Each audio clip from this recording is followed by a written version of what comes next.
looking really rough for Natlan lately. There are more and more commissions from the Adventurers Guild, and they're all related to the Abyss. Just waiting around won't do us any good. Let's go and see if there's anything we can do to help.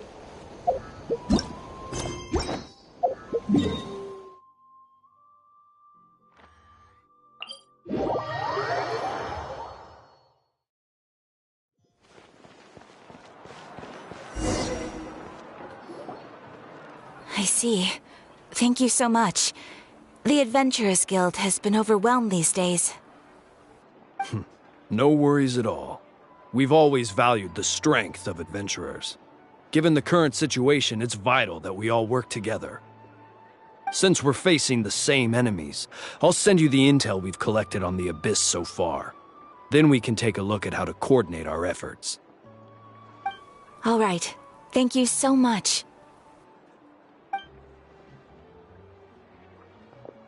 Hi, Catherine. It's us. Got any new commissions? You two have come just in time. I've got some good news. The Pyro Archon has finished assembling her forces and stationed them all across Natlan. Given how the Abyss has ramped up its activities lately, we can no longer afford to act only after receiving news of an invasion. So the Pyro Archon suggested that the Scions of the Canopy and the Adventurers Guild focus on collecting and disseminating intel. That way, we can stay informed of everything that's happening across the land. Once we receive word of enemy activity, we can notify the nearest camp and the stationed forces can take immediate action. Yes, precisely. This should also allow us to focus on gathering information, rather than running around and trying to tackle everything at once. So please also take a chance to relax, you two. You've been working hard these days, and this will be a good opportunity for some well-deserved rest. So that's the plan! Whew, we can finally stop and take a break! Paimon knows that! It's not like Paimon just wanted to lay here and do nothing! The movements of the Abyss are always unpredictable. There have also been times when it suddenly became more active in the past. The people here generally see it as something like an acute natural disaster. Once the disaster is over, everyone will return to their normal lives. We just all hope that day will be sooner rather than later. Oh, right. Most people have no idea just how bad the situation has gotten in the Night Kingdom.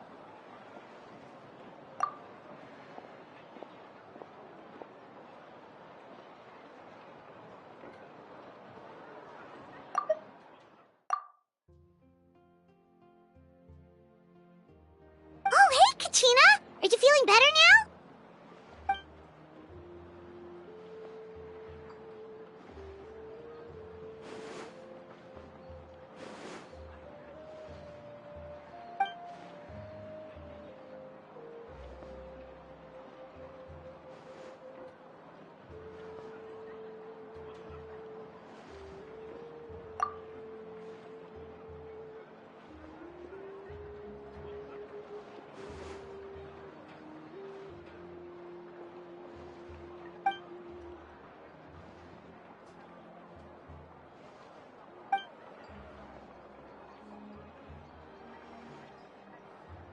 Wow! So we'll finally get to meet Shilonen, the legendary forger of ancient names!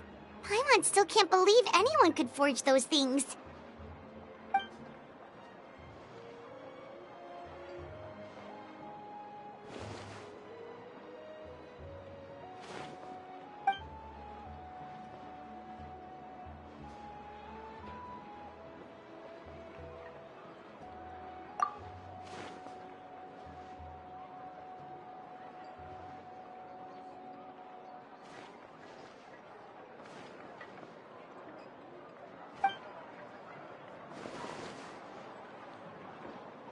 Hey, have some confidence in yourself, Kachina.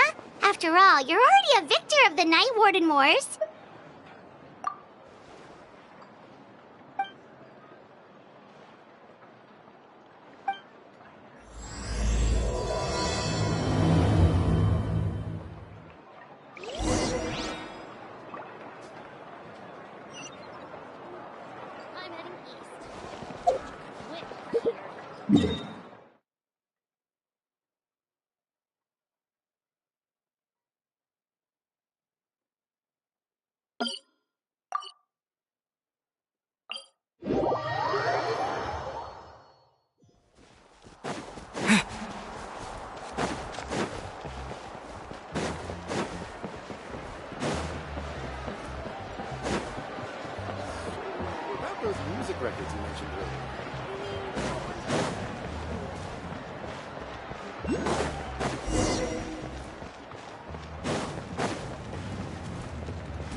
Ah, yes, so I've heard.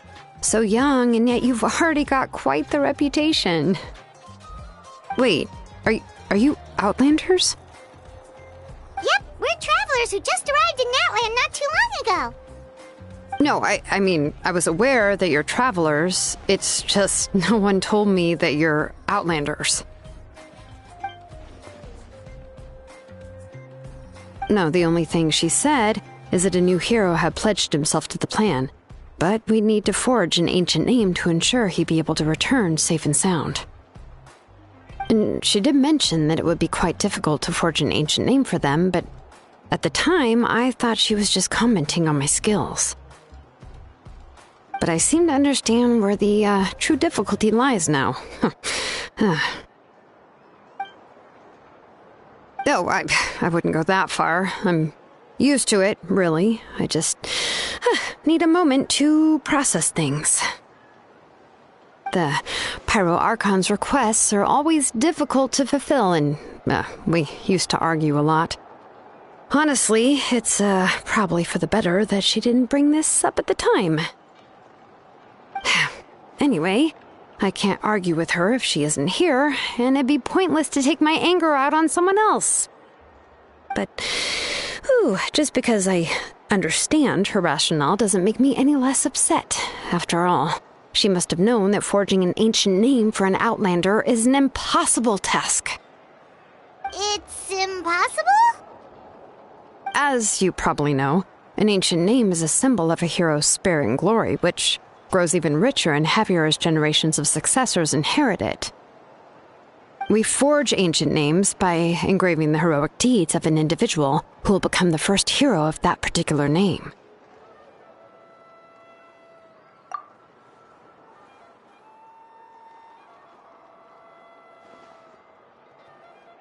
But they were all performed outside of Natlan, correct? Yeah, that's right. Then those deeds haven't been recorded by the Night Kingdom. To take it one step further, even if you had performed heroic deeds in Natlan, as an Outlander, your actions still wouldn't have been recorded by our lands. Only memories and experiences that have been acknowledged by the Wyab can be used as a basis for an ancient name. Even the greatest of craftsmen cannot create something out of thin air, you know. That's just how it is. Seems the Wyab don't want just anyone to get a name, huh? Mawika, of all people, should know better than anyone, yet she's still entrusted the task of forging the ancient name to me. Oh, Paimon gets it. Nobody's happy being asked to do the impossible.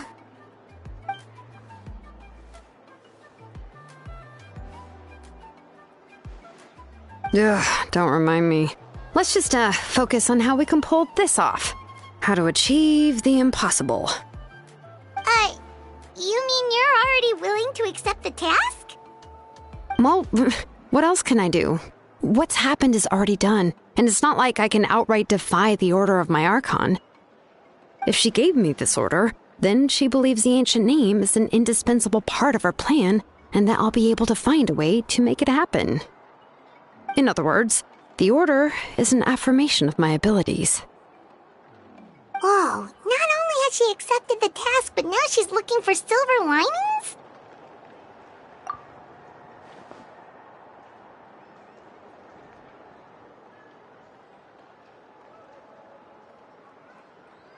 The key is getting the Wyab to somehow acknowledge the traveler's existence and record his heroic deeds. We heard the voice of a Wyab when we were in the Night Kingdom before. We even had a whole conversation with her. If we can talk to her again, maybe we can figure something out together. Well, every tribe has their own Wyab.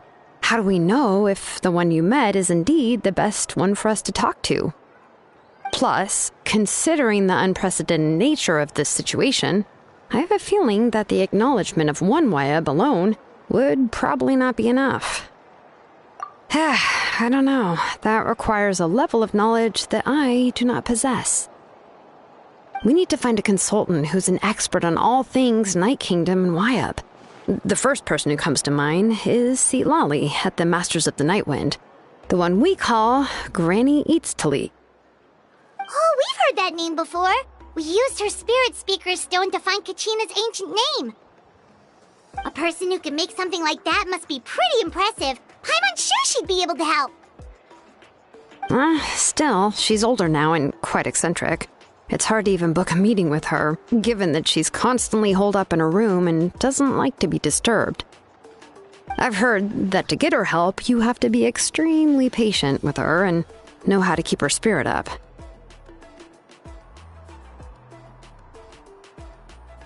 I hate to break it to you, but... Huh.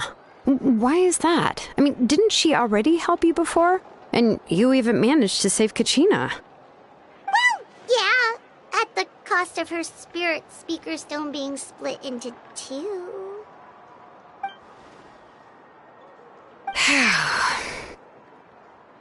Great going, Moeka. We're already off to a rocky start here. In that case, I guess your only option is to try to emphasize that this is an important order from the Pyro Archon. Hopefully, Lali would still want to show respect to the Archon. I'll also write you a letter on your behalf. If you can find someone to deliver it and mention some good things about you, then that should help too.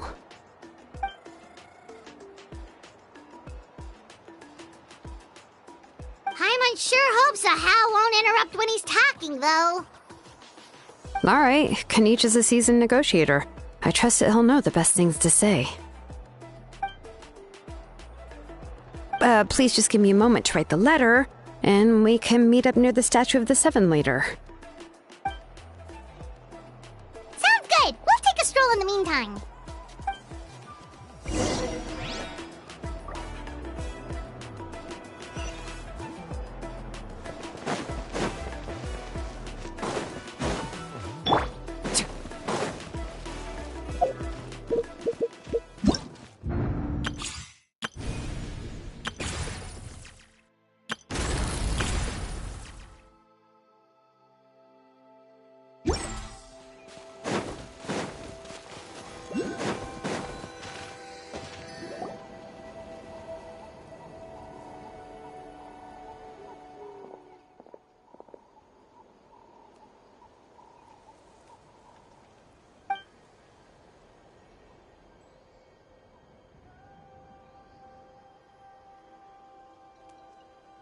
I'm sorry to put this on you, Kanich. It's just that you're probably the only person who knows how to deal with her.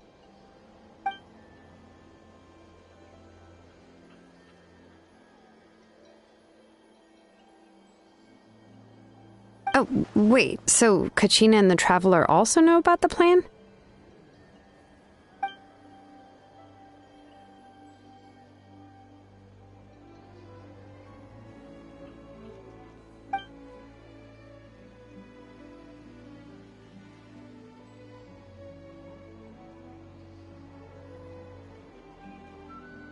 Right. She mentioned there are 6 heroes and that Shilonen is one of 4 that have already been acknowledged. Oh, well, then I suppose there's no need to keep any secrets between us. Having companions walk by your side is perhaps the best solace when facing such a bleak reality.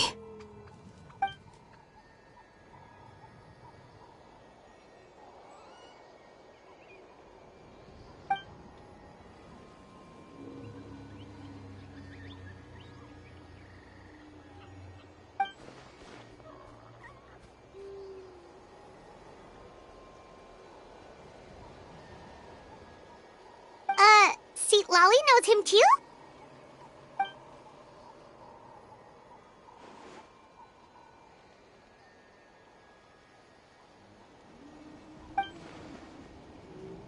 Given how the Masters of the Nightwind love to babble about dreams and revelations, they're already a pretty strange bunch to most.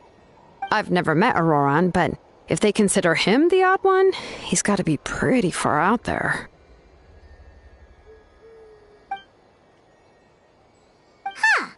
Makes sense. But Paimon wonders how Lally could be the first one to notice Auroran's disappearance if she spends the whole day in her room.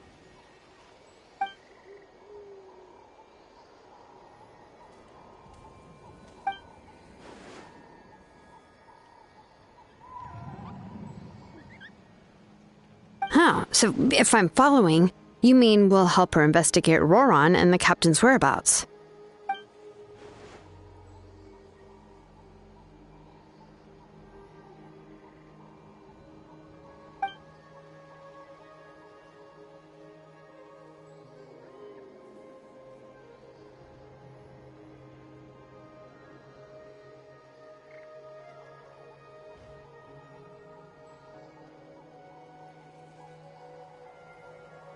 Yeah!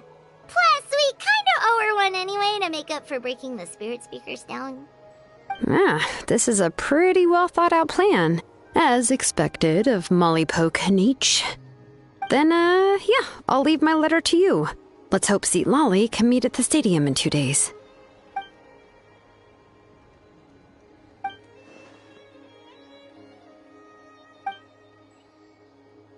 Okay, then let's part ways for now. I'll see you in a couple of days.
Here's how I allocate my energy on a job.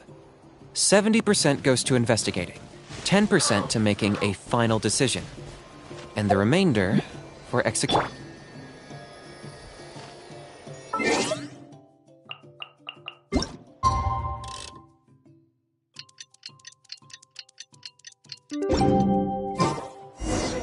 Oh, it's time to meet up with Shilonen. Let's ask her how things have been going.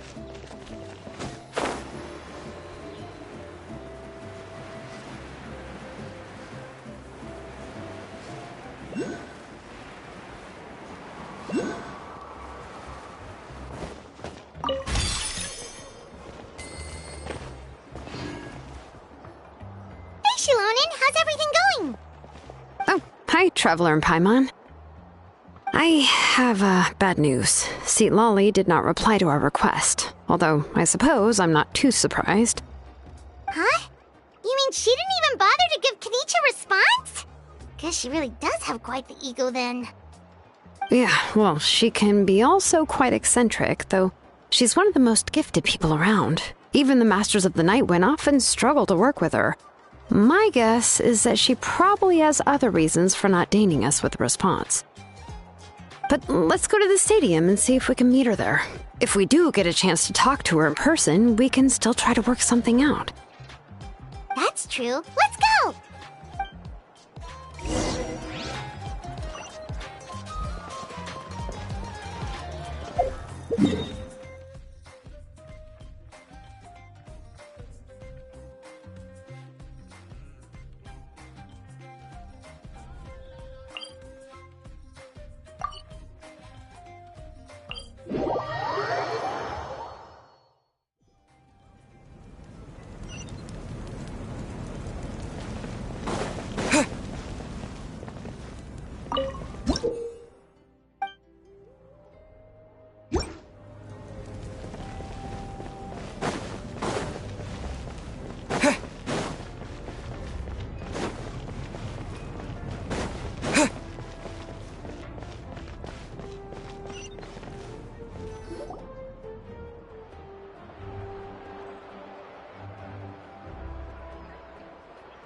Paimon doesn't see anybody. Seems she's just not gonna show up, huh?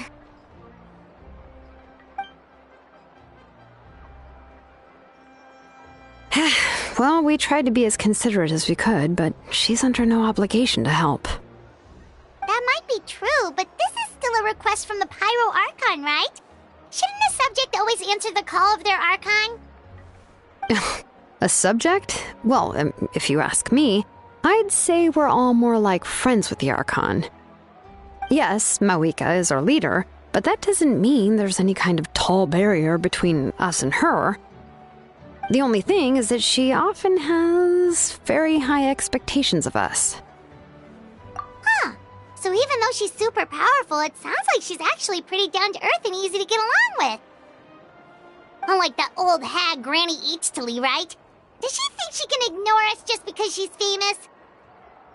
You all talk about her like she's some kind of huge deal, but she didn't even bother to reply to our letter! Seriously, if she didn't want to come, she could at least let us know. If that's what aging does to you, Paimon never wants to get old. Oh, really? So, that's how you see me? Huh? Who's there? Who's talking next to Paimon? Oh, don't mind me. I'm just a disgruntled old hag, right? Come on, relax. I'm sure my bark's worse than my bite. Huh? See, Lolly. Wait, you're Seat Lolly? You're Granny Eatstily? Yes, Granny Eatsley. But emphasis on Eatsley, not Granny. You must know this trope from light novels, surely. They use it all the time. The young man who's actually the oldest person in the room. The girl next door who turns out to be a seasoned veteran. The wise sage who looks like a little kid. Oh, wipe that look off your face! You've seriously never seen an older lady that doesn't look her age? Okay, well, don't go thinking it's a trick either. See? I'm barely wearing any makeup. Did I forget to mention, she's called Granny, but, she's actually pretty young. It was an honest mistake. I guess we've just gotten used to it. I'm sorry. So, how old are you actually? What? How dare you? Don't you know it's rude to ask a lady her age? Paimon really didn't mean to offend you, it's just that... your case seems really unique. Oh, Paimon just wanted to apologize, but now she's putting more and more of her foot in her mouth. Really, Paimon just got a little mad since we thought, well, you were gonna leave us out to dry. It was my idea to invite you here, Seat Lolly. So if you're upset, you can just take it out on me. All right. I was only joking. I didn't mean to chastise anyone. There's really no need to take all this so seriously. We keep this going. I received Kenichi's letter and was planning to attend this meeting. Since I had already decided to come, I figured there was no need to draft a reply that simply said, "Understood." Besides, just showing up is the most important part, no? But, of course, it's also natural for people to get held up by one thing or another as they're trying to leave the house. It certainly was a bit awkward to see that everyone else had arrived before me. At first, I was thinking of quietly sneaking over, but since you were already here waiting for me, I started to think about how I should phrase my apology, only to hear you all talking smack about me. Anyway, that's the whole story. Honestly, it's not like I owed you an explanation anyway.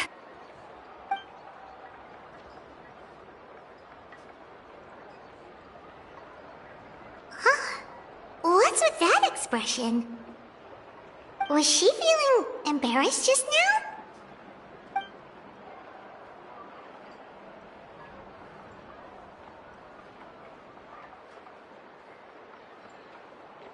When the Masters of the Night Winds say they struggle dealing with her, I wonder if the feeling is mutual. She seems to be pretty awkward herself. Everything she does and says seems a little forced. Anyway, Shilonen, I heard that you require my help in crafting an ancient name. Correct. The situation isn't like anything we've handled before. Let me explain. I see. So Mauika has asked you to forge an ancient name for an Outlander. Well, that would be a first. And you've also heard all about Auroron. I must say, he's always been a good kid.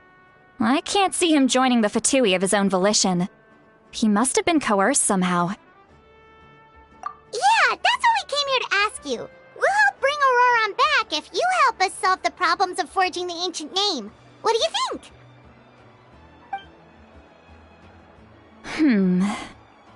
I suppose I'll just call you Traveler for now. Traveler, come here. Let me take a good look at you.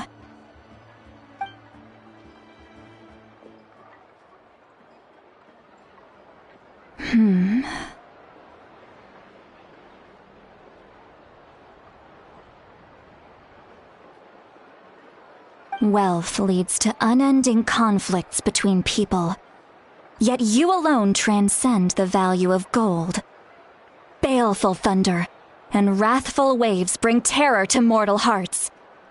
Yet again and again, you've braved them to find new worlds. O weary yet free soul, even the most verdant leaf in the forest will pray for your happiness and safe passage. Those are all the things that I could see in you.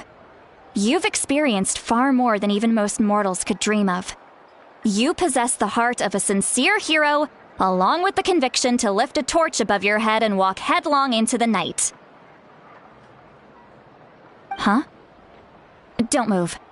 There's something here. Huh? What thing? Don't scare Paimon. Is the Traveler gonna be okay? Shoo!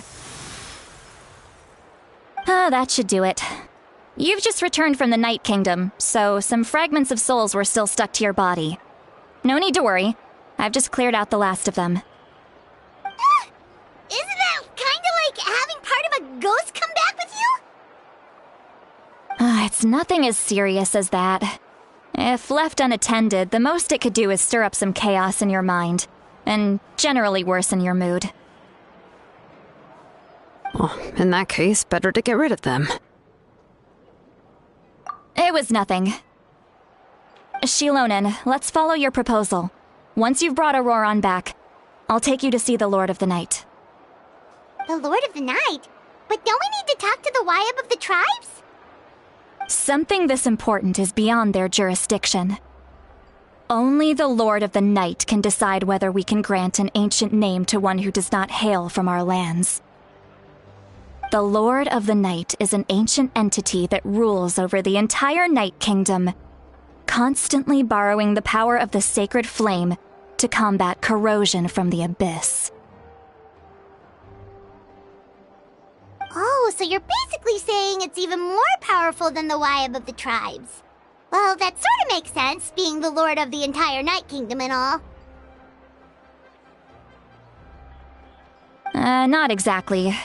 It's not so much that one's more powerful than the other. But never mind. That's not important. It would take too much time to explain. Just listen carefully to what I'm about to.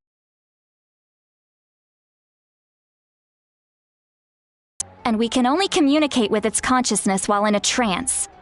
In other words, in a dream.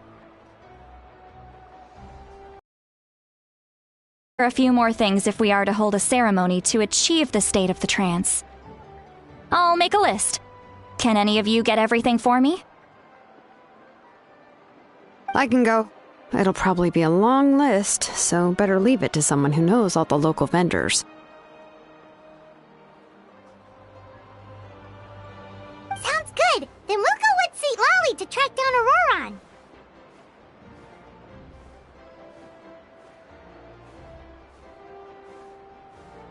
Phew, the Fatui are nothing to scoff at, so please, be careful during your investigation. If you need any help, just come find me. Yep, we'll be sure to play it safe.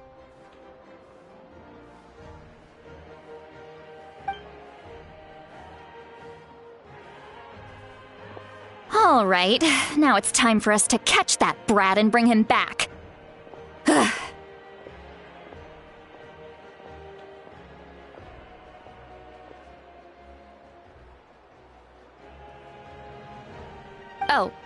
I'm sorry I made you wait earlier.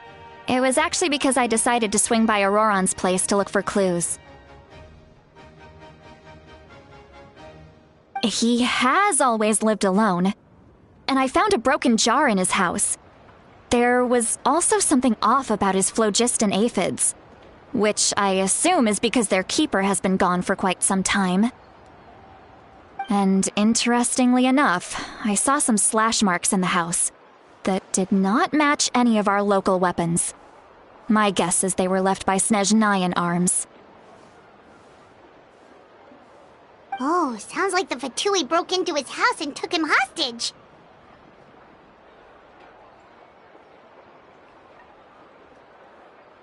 But why would they kidnap a kid who just spends his days living in the country and raising aphids? He's only in his 20s. What would they want with him? That's not to say that I believe he's totally innocent, of course. Since he's the only one who was kidnapped out of everyone in thing to attract their attention. In any case, we'll get to the bottom of this once we manage to get him back here. I'm truly sorry to put you two through all this trouble with me. But please help me get him back. You can count on us! All right, then let's start by heading to where Auroron was seen last.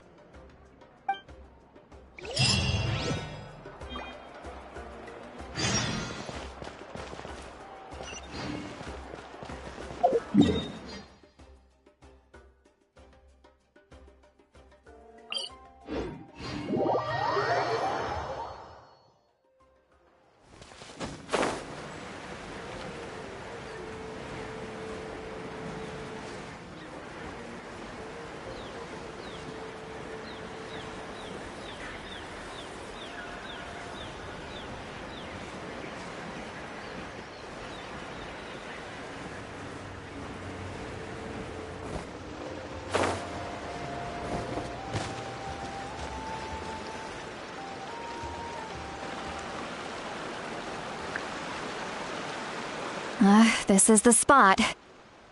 An eyewitness claimed to have seen Auroron speaking to some Fatui soldiers here. I don't know how much you're willing to believe me, but Auroron really is a good kid. I see no reason why he'd suddenly get involved with the Fatui. I'm convinced that what the witnesses saw was actually the Fatui coercing him. Or perhaps trying to extract information. However, I doubt anyone would believe me, given there are no signs of a fight. Didn't Kanich say that she's a big name in Natlan? Feels kinda weird to see her so frustrated and helpless like this. Auroron? Well, he was left at the side of the road as an infant, and the people of the tribe took him in. You could say that everyone had a hand in raising him. He learned a lot from us, and once he reached adulthood, he built himself a house out in the countryside.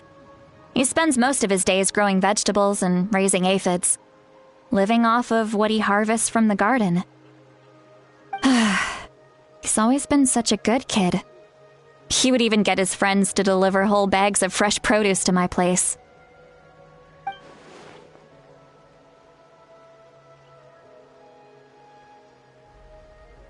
Oh well, let's keep looking.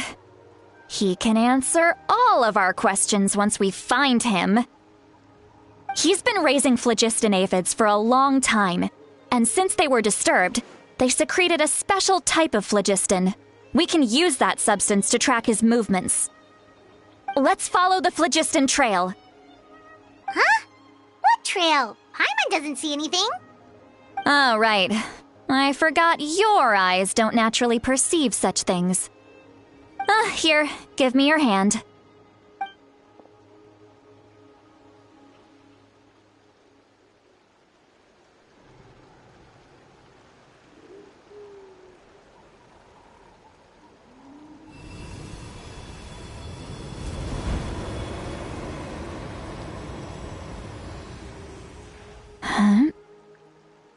How about now?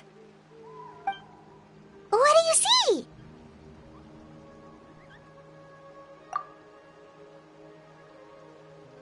Whoa, Paimon can see it now too! That's right. I used a spell to temporarily transfer a portion of my senses to you. For a short while, you'll be able to see the phlogiston too. Wow, you can even share your senses with us? First time Paimon's heard anything like that. It requires a very rare spell that most people aren't adept at. But don't worry, it's a cinch for me. Between the two of you, it seems the Traveler's senses are a bit stronger than Paimon's. When I held your hand just now, I could sense that you've got a great affinity for phlogiston. You're extraordinarily gifted. Anyway, we'll need to use our vision now to track down Auroron. Good luck, you two. Over here, this way! Sweet Lolly might say a lot of deep and confusing stuff, but this spell of hers is really something. What was that? Oh! What does she mean by deep and confusing? As far as elderly shamans go, I'd say that I'm already pretty easy to talk to. Is there any other old hag who's as fluent in the language of the youth as me? But is my way of speaking still not trendy enough? I've already tried my best to match their speech patterns. But given the looks on their faces just now... Or perhaps I'm still not fashionable enough? But that can't be, right?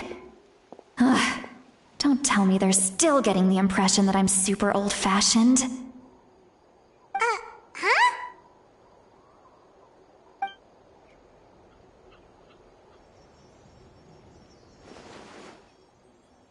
Was that Sweet Lolly's voice?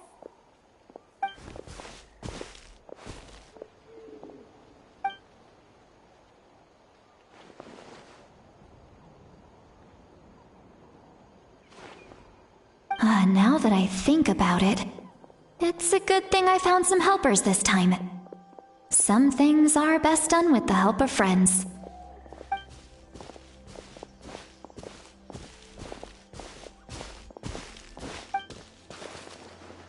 Oh? They appear to be feeling quite confident. Looks like our work will go smoothly.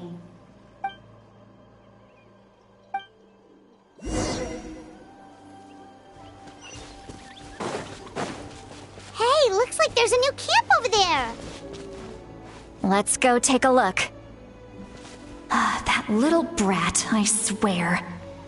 I just hope he hasn't gotten himself into any real trouble.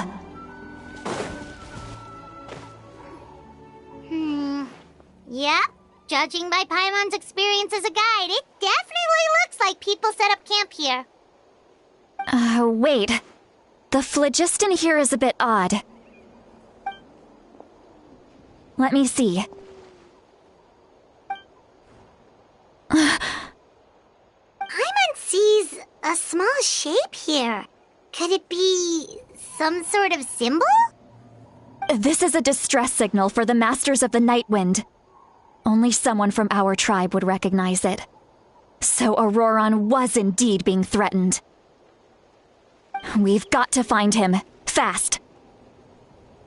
Leaving such a subtle mark implies that he was trying to be discreet.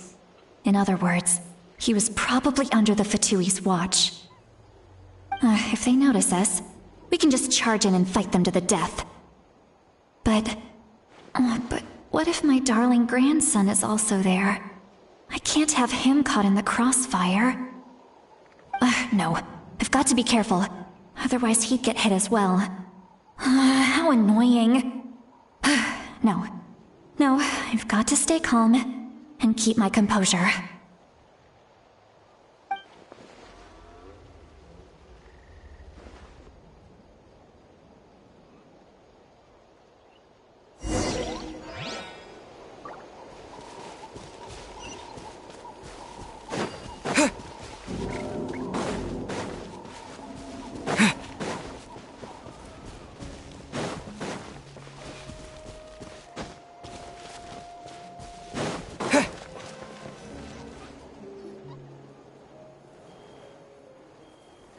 There are traces of people staying here, too!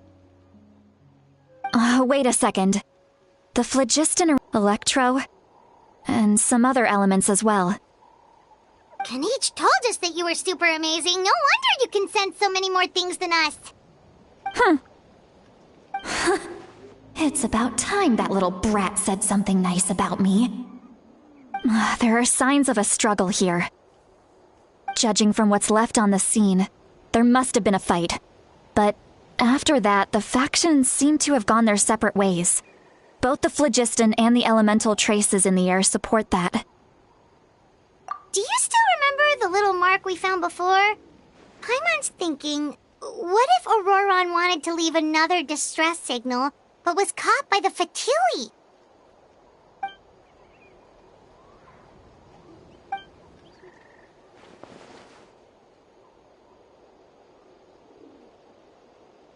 Take this direction, and leave the other one to you. Let's meet up again later. Auroron, what the heck were you doing? It's one thing to trouble me, but now I had to bring other people into this as well. You little brat. And off she goes! Traveler, did you hear all of that as well?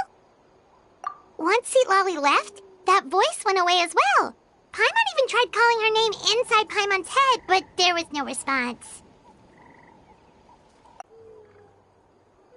She did say that she was quite adept at this spell, and it doesn't sound like she's had any trouble with it in the past. Maybe we're a special case and can hear her thoughts as a side effect. If you think about it, she's really got a lively inner world. It paints quite a different picture from Paimon's first impression of her.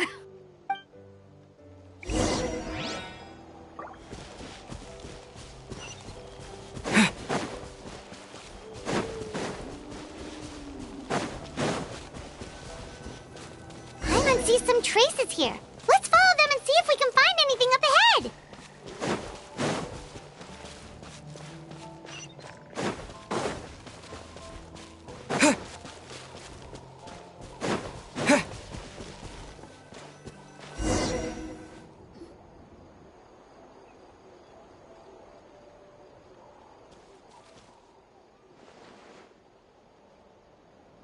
Did you find something?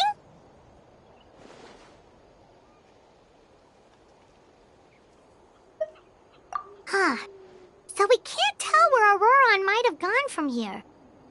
That That's weird. The phlogiston trail suddenly stops. We can't make anything of these footprints either. But he can't have just evaporated into thin air, right? We know he wasn't alone. He had all those Fatui with him. So, you can hear the sounds of the wind from beneath the earth.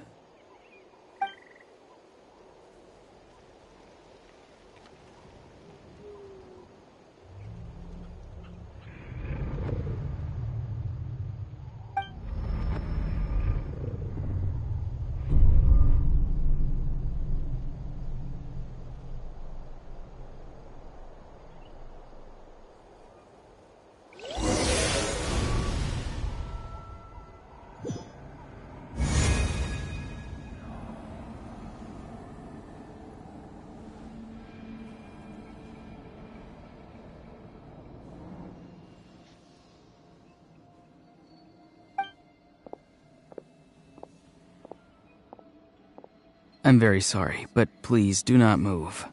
I have no desire to hurt you. I apologize that our first meeting has to take place like this. It's just that you're much like one of those animals with ears that perk up as soon as it senses danger in their environment. And given your combat proficiency, I would not have been able to gain an advantage over you if you were anywhere else in the world. However, you're now in the Night Kingdom, a familiar domain to the masters of the Night Wind. Hello, traveler. I'm Auroron, the one you've been searching for. Ah, the Fatui's custody. I see. So even Granny has told you that I was coerced by the Fatui. I'm afraid you've been brought here by a lie, like a false omen in the lingering smoke. My friend and I only left those traces to lure you here. Deceiving you was never our true intent, however. It was simply the fastest and most feasible way for us to set up a meeting. Greetings, traveler from afar. Be careful with this traveler. His soul is temporarily restrained by us, and it appears to have become more fragile in the process. It's taking all my concentration to hold on to him. It was I who tasked Auroron with leaving the traces to lead you here, and I who used the Master's ritual to bring your soul to the Night Kingdom. I've heard much about you from the past encounters you've had with my colleagues. Given the present situation in Natlan, I would like to sincerely request a formal meeting with you, in person. I will use the opportunity to explain my goals and motivations to you, as well as why I mistrust Malwika, the Pyro Archon. I believe there is little reason for you to blindly follow her plan. If you would like to hear our intel, then find us to the east of the stadium. But remember, not a word of this to anyone. I would like to avoid any further conflict. You will see me again once you return to reality. No matter what I say, please, help me keep this a secret. This is all to avoid dragging Granny into this conflict.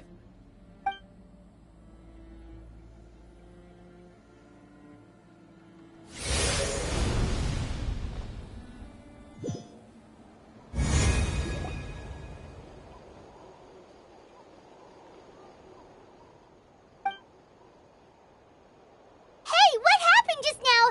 You suddenly collapsed and stopped responding.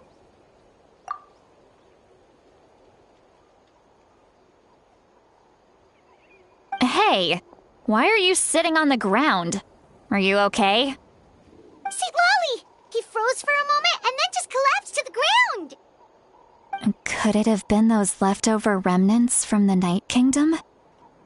Do you have any itches or pain anywhere? Don't worry. We can take a short break.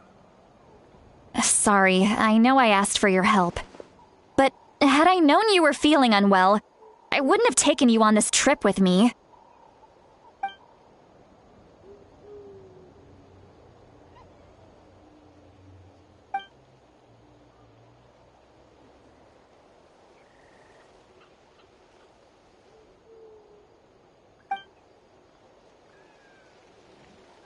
if you're feeling sick, you should just say so. St. Lolly should be able to, exorcise any ghosts or weird stuff that you picked up in the Night Kingdom. A seasoned traveler must know the importance of not pushing yourself beyond your limit. If you need anything from me, just say the word. In any case, let's take a bit more time to rest now.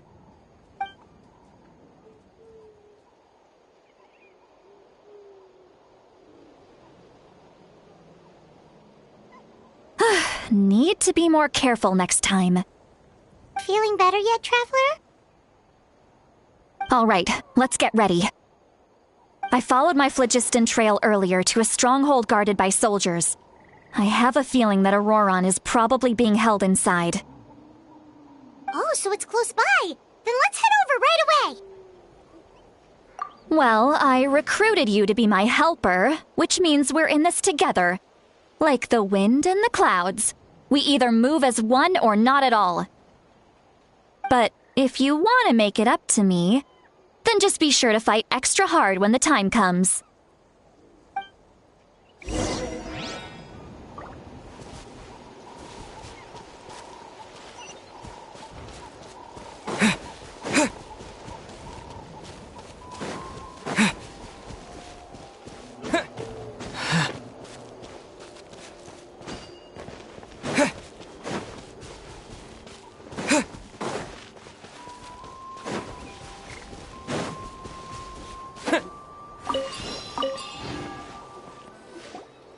Look over there.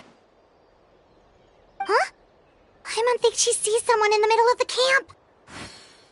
That's Auroron. So he really was taken by the Fatui.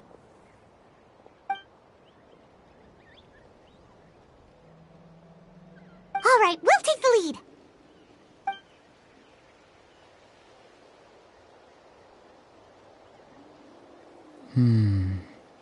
Hey, quit daydreaming. Don't you have work to do?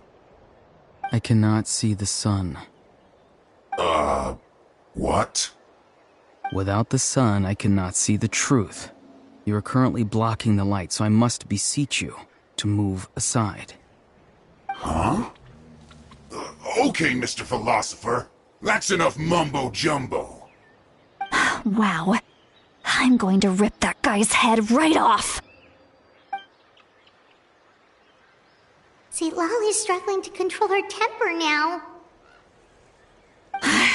Are you ready? Let's go kick their butts. On my count. 3, 2, 1! Still trying to resist? You've got no idea who you're up against. Quickly. Target acquired.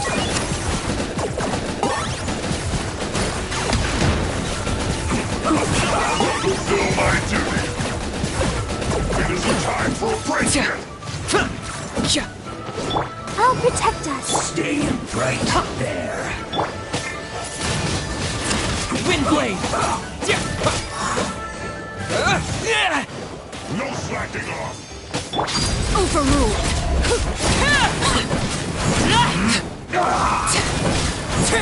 This should be fun. Leaving so It soon. isn't time for a break yet. Let's not waste time. Not breaking a sweat.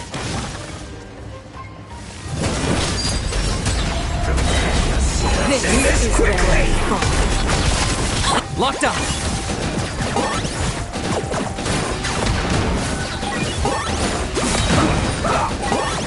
Shadow the past. Mine to command. The dead would bleed in Dragonfire. Disappear.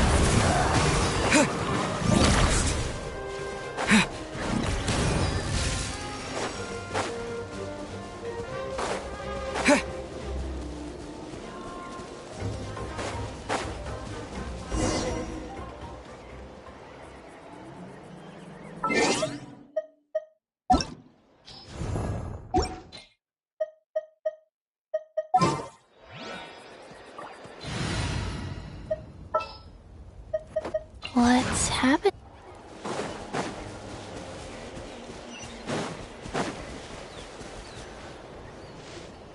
Look over there. Huh? I'm on That's Aurora. All right, we'll take the lead.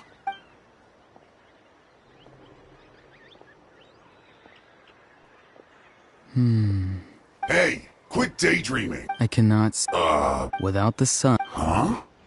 Wow. See, Lolly's struggling to control. On my... Still trying to resist? You've got no idea who you're up against. For standing back.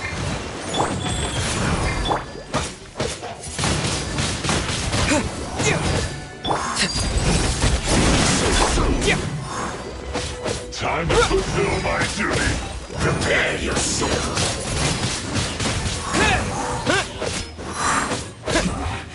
This isn't good. Time for a break yet. Windblade! Break it away. Go on. No slacking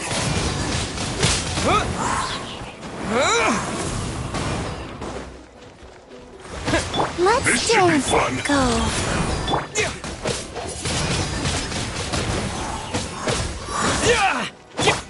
Laid bare. Witness my rise.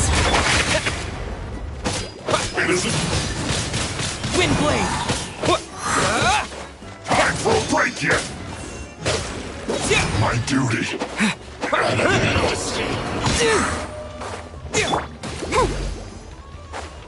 Prepare yourself. We can do it. Rise. No escape.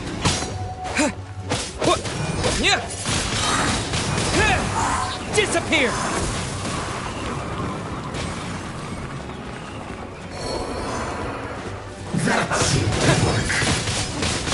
Windblade! Don't be a killjoy! We've only just transfixed! Everlasting as the moon. Ida! You need to hurry up! I can't run! Miscalculated!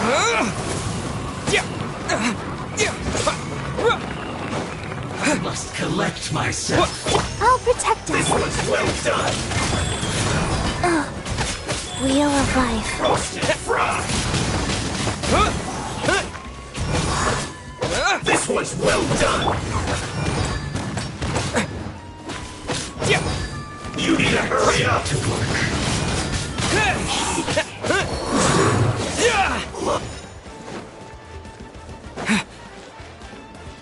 use this first.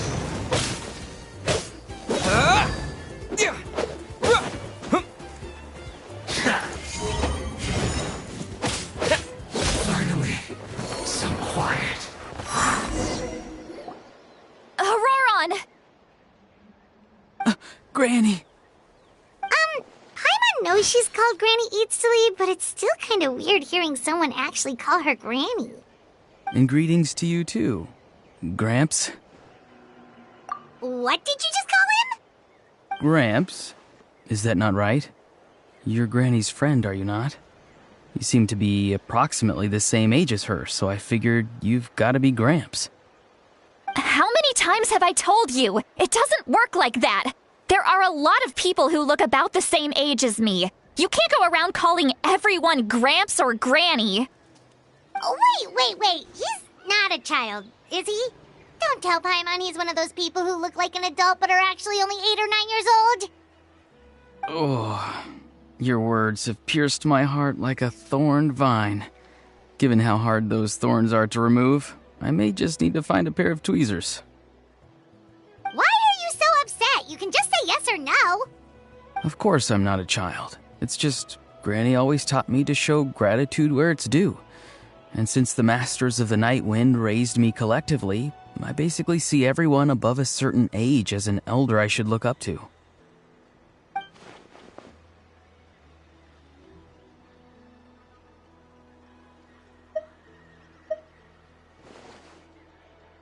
Exactly. But if you keep that up, then everyone's going to be your senior. And do you think saying all of this is gonna save you from a scolding, Auroron? Haven't I told you 100 times since you were a kid? Heed the 3 warnings! Be wary of beasts prowling around, scammers looking for their next victim, and strange people who appear out of nowhere. Oh, so you do remember, and you just chose to ignore them. I always knew that living on your own was going to get you into trouble sooner or later. But getting kidnapped? That really takes the cake. You won't always be able to rely on other people coming to your rescue, you know. You're just lucky we got here when we did. Or we might be launching another search and rescue operation to find out where they put your severed head. I'm sorry, Granny. I'll be more careful next time. Next time? Oh, good one. You think there'll be a next time after this? Not a chance. They didn't hurt you, did they? No, they just asked me a lot of questions about Natlan's terrain and made me draw a map of the ley line distribution. Okay, now answer me honestly. Were you the one who helped the captain escape after his battle with the Pyro Archon? Yes. So why did you do it?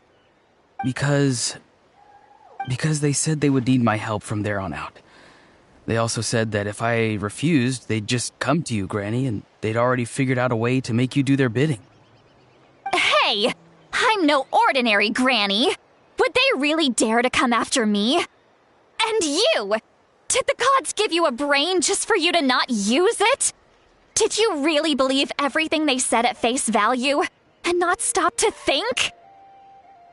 Thankfully, the Pyro Archon only asked that we find the mysterious individual from the Masters of the Night Wind, and didn't slap your name on a wanted poster. Don't think for a second that she doesn't know what's happening. Even if the truth that you see will soon manifest into reality, there is still no need to preemptively panic. Have you forgotten the words that I've taught you?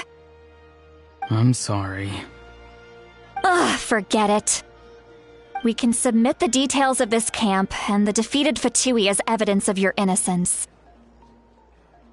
Let's clean this place up and get back to the city.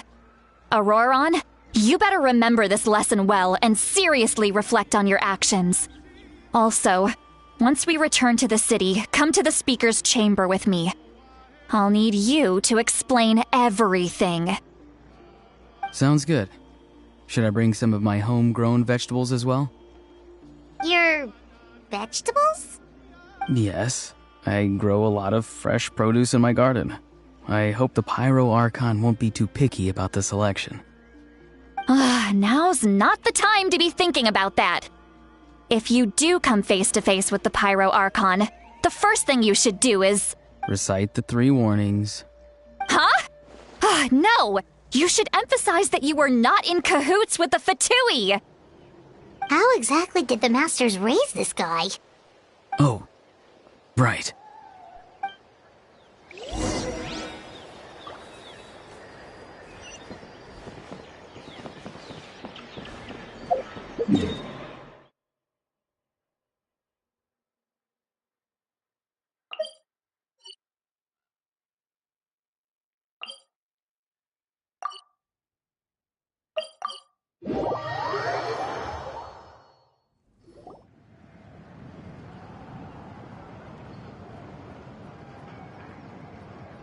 I see. So Auroron came to the captain's rescue because he promised to help him in exchange for Citlali's safety. That's right. I'm sorry. Now that you know Auroron was only trying to protect another member of his tribe, could I ask you to petition the Pyro Archon for her forgiveness? We'll give her a full report. We'll let you know once she's reached a decision. Will I need to stay here? Technically, yes. But if Miss Citlali is willing to serve as your guarantor, then we can release you from custody. Sure. I'd be happy to do that. I don't have any more time to waste here. I still have other things to do. Understood. Thank you very much. Mr. Auroron! Please report back to the Speaker's chamber as soon as you've received notice of the Archon's decision. I understand. Thank you. And thank you too, Granny. Whew. Well, at least you won't need to hide your face anymore. Traveler, Paimon, thank you very much for your help. And don't worry, I haven't forgotten about my side of the deal. Once Auroron is settled, I'll go talk to Shilonen and get started on forging an ancient name for you. Oh, thank you. You scratch my back, I scratch yours. It's as good as done. You can just go twiddle your thumbs or something while you wait for the good news. Bye for now. Come with me, Auroron. We've got to find you a place to stay for the night.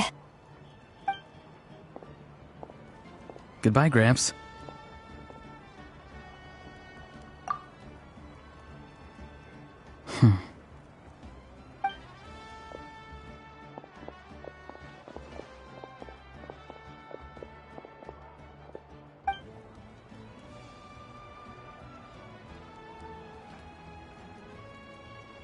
We're finally done. All right, it's time to find some grub. Huh? What is it, Traveler?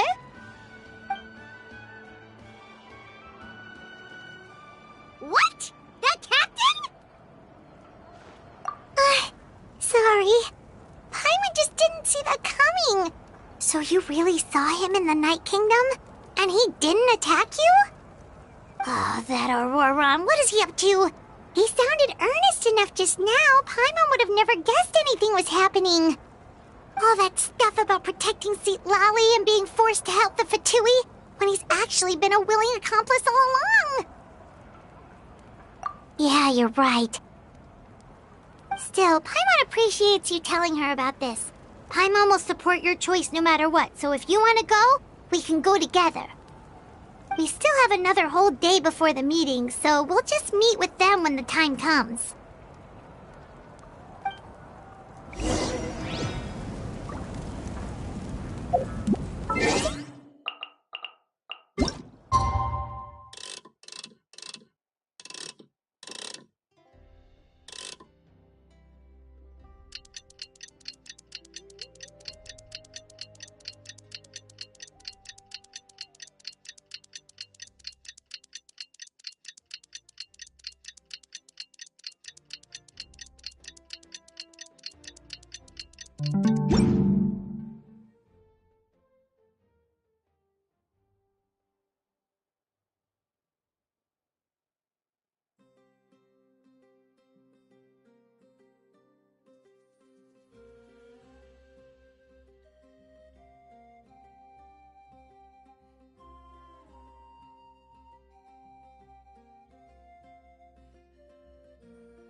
Weird. Paimon doesn't see anyone. Oh, please don't let this be a trap.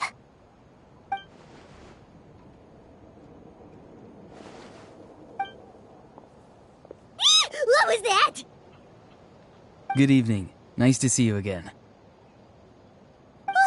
It's you. You shouldn't pop up from behind people like that. What are you, a ghost? I'm terribly sorry. It's just a force of habit. And what's with you apologizing all the time? You sound so polite and honest, but you're actually doing shady stuff behind people's backs. You're right. Granny tells me that too. Huh. Come to think of it, you remind me of her. Sometimes you two sound really similar, you know. Oh, so you're gonna call Paimon Granny too now? Well, I could.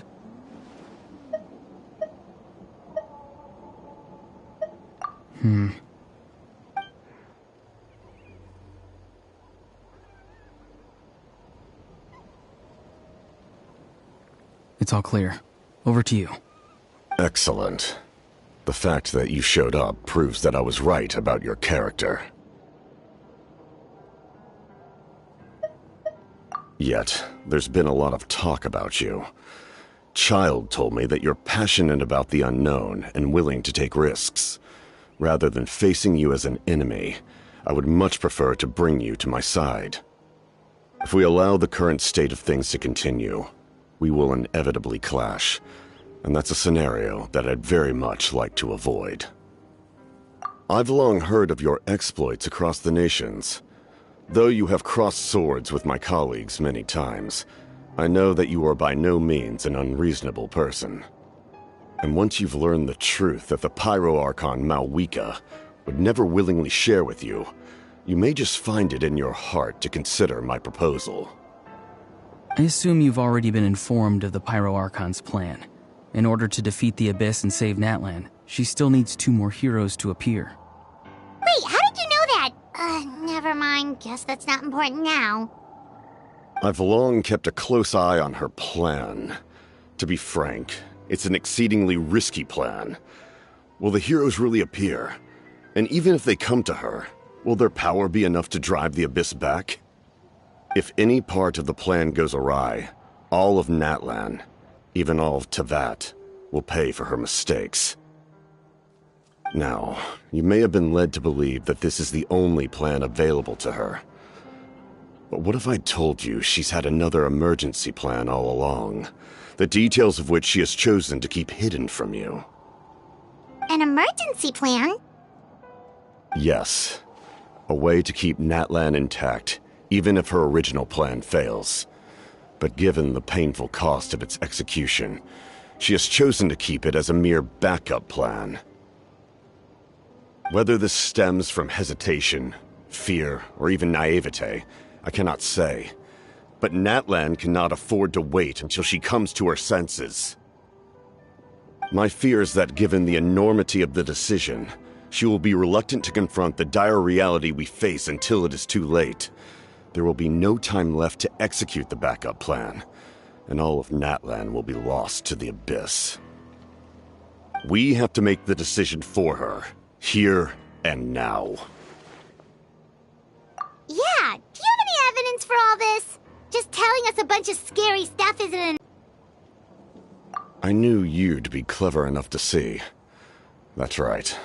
I did not seek the Gnosis for the Tsaritsa. Since I was defeated in battle, I must put to rest my thoughts about the Gnosis. But even so, my desire to save Natlan remains unchanged. And now, I have found a new way to solve the crisis. We can implement it immediately if we reach an agreement. Someone's here. Huh? The captain disappeared! Something is rapidly approaching. Oh no. Something? Bad news, chump! It's your granny! See, Lolly! When did you get here? I knew something was amiss after we were separated. Hidden ceremonial tools, an unconscious traveler. I must say, I'm very curious about what you're up to. How dare you go behind our backs like this, Auroron? Colluding with the Fatui? Really? Oh, here we go again. Cat got your tongue, huh? You really think you can avoid a scolding just by staying quiet? I'm not trying to avoid anything. Oh, and now you're talking back. Well, go on then. Explain yourself. What the heck are you up to? I'm sorry, Granny. I feel so guilty. You! That's it! Where are my tools? I swear if I don't teach you a lesson right here and now, I'll... Wait, see, Lolly! Please, calm down. We, still learned a lot of info, didn't we? Like the fact that the captain isn't trying to seize the Gnosis anymore. So, maybe just save the scolding for later, okay? Listen well, Auroron. You're only getting out of this now because of the Traveler's plea. This isn't over. You hear me? You're right, Traveler. Let's go. We can discuss this more back in the city. You two keep an eye on Auroron for me, okay?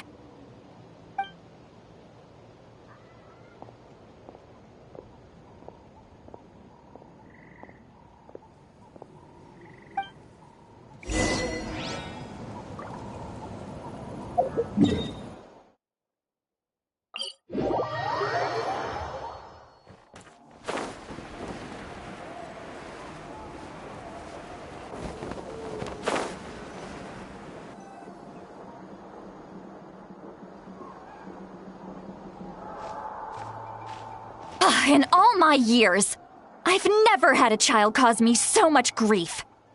Do you seriously not see what's at stake here? You've got a head on your shoulders, Auroron. Use it! Why did you help the captain? And I want the truth this time. No answer? Think you're being smart? Then let me ask a different question. What does the captain want? What is his purpose in Natlan? Really? You're just going to stonewall me?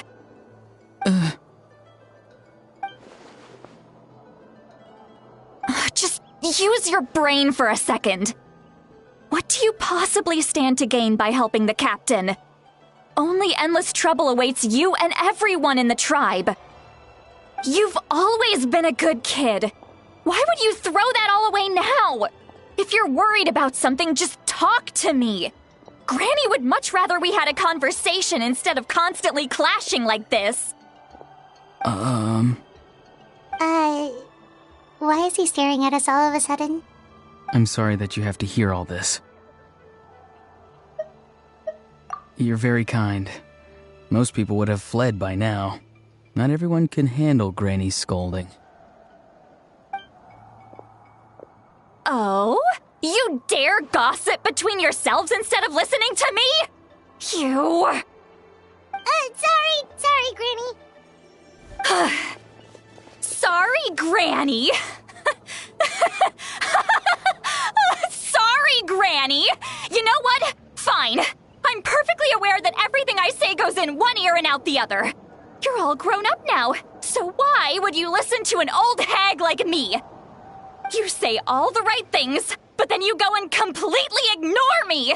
Well, if that's how you're going to treat me, you can stop sending Aoife over to my place to deliver your stupid vegetables! I don't need anything from you! Who's Aoife? A delivery person? That's irrelevant. The point is, he hangs out with this kid, so he must be no good. You kids get to a certain age and suddenly act like you know it all. There's nothing I can say to get through to you.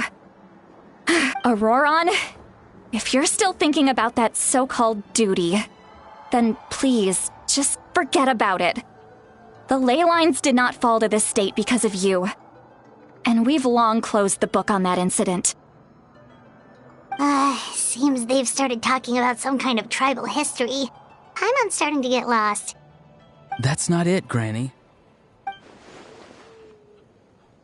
I know you tend to get down on yourself when you're upset, but I can tell I really hurt you this time. All I can say is I'm sorry. His voice. Auroron! Where have you gone? It sounds like he's somewhere super far away, but isn't he right here in front of us?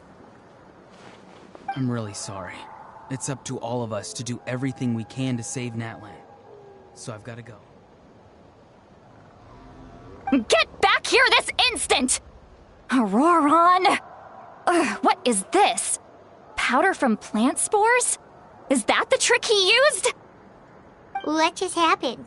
How was he able to suddenly get so far away like that? It's a trick of his. If you grind spores into a powder and spray it in the air, it can be manipulated to create an illusion. He pulled it off flawlessly. He must have put a lot of time into perfecting it. Don't tell me that's how he's been hunting in the fields these days.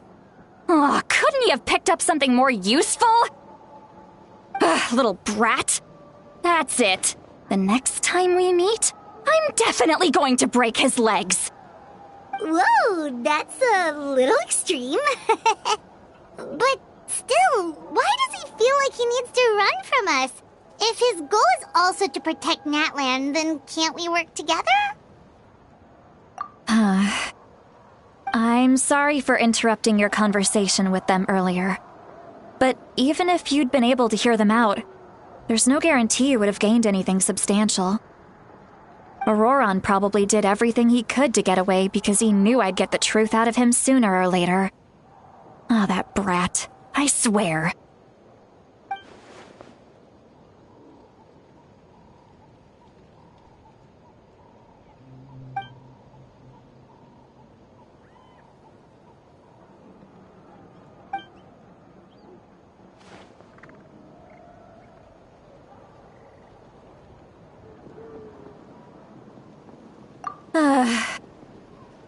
We've got quite a long walk back to the city. Let's take our time. It'll give me a moment to figure out how to explain all this.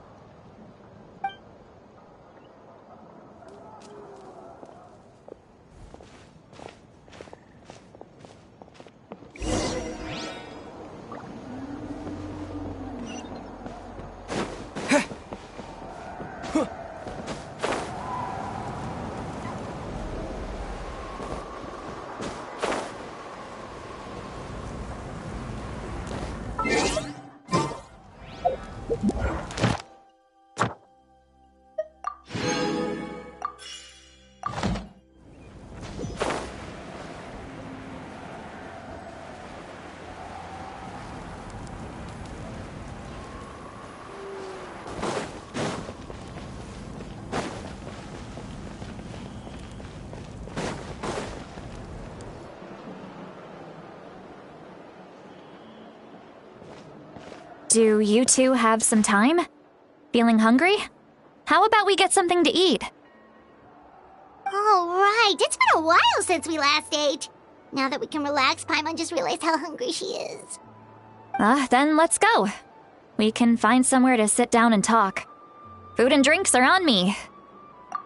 Really? You're not gonna take her offer? That's right. See, Lolly has gotten a lot quieter since Aurora ran away. She seems to be having a hard time. She's right. We're seasoned adventurers, so we're more than capable of paying our own bill. Hey, come on now. You won't even let me take you out for some food and drinks? I just wanted to treat you to a meal. Are you sure? We can save you some Mora. Mora is the least of my concerns. Besides, we're definitely due a meal after all the time we've spent together. Let me get this one. Sure, that's fine with us, but Paimon doesn't want you to be sad, Seatla. Mora is the least of my concerns. Besides, we're definitely due a meal after all the time we've spent together. Let me get this one. I might be an old hag, but I like to think I'm not completely useless. Sure, that's fine with us, but Paimon doesn't want you to be sad, Sweet Lolly. Don't worry. I'm sure a juicy grilled steak will work wonders.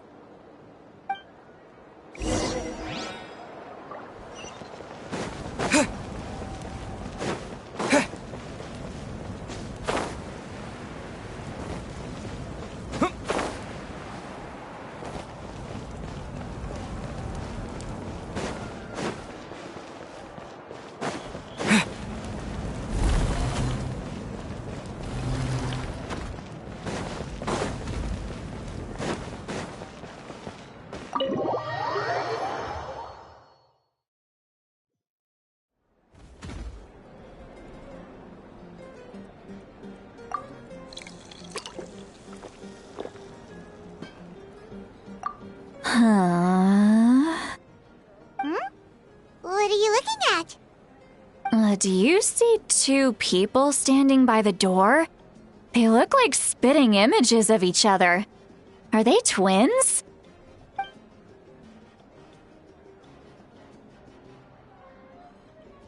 But sees one person there. Huh? How could that be? I guess my mind isn't as sharp as it used to be. Give me another bottle, boss! Do you think she's drunk? There you go, miss.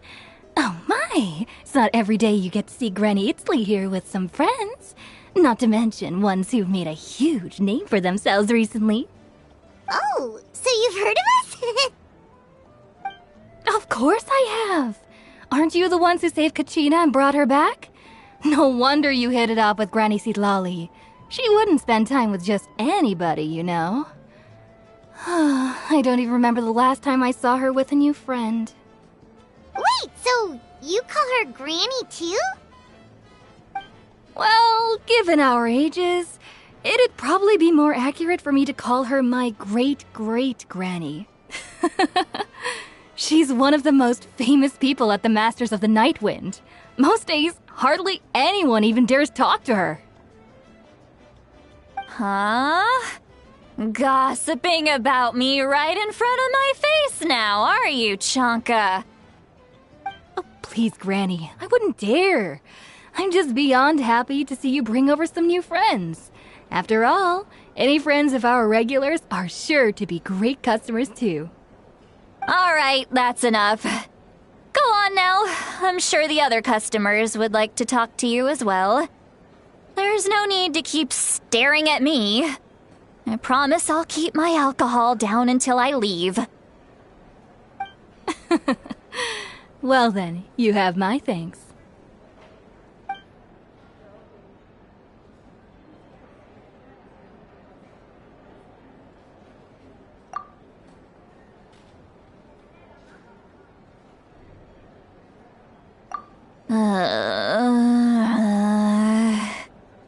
Sitlali? Sitlali? Who's that? You got some gall calling me by my first name. Let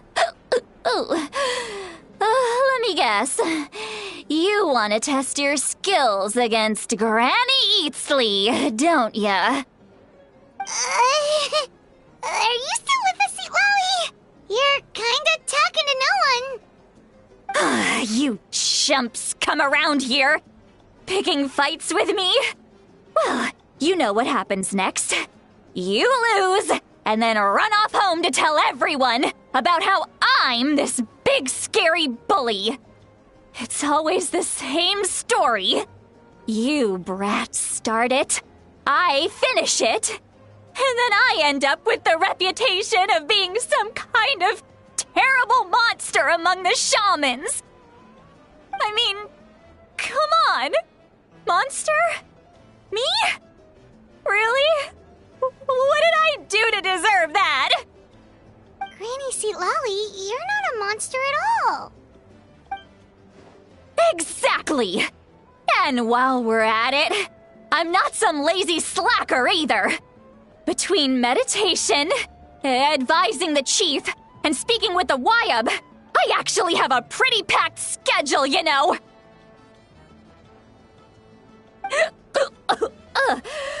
Oh yeah.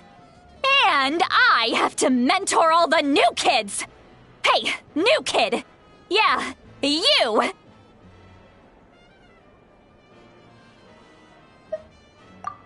Don't play dumb. Didn't I teach you how to find phlogiston? You see? I know my stuff. I'm a good teacher. You tell him.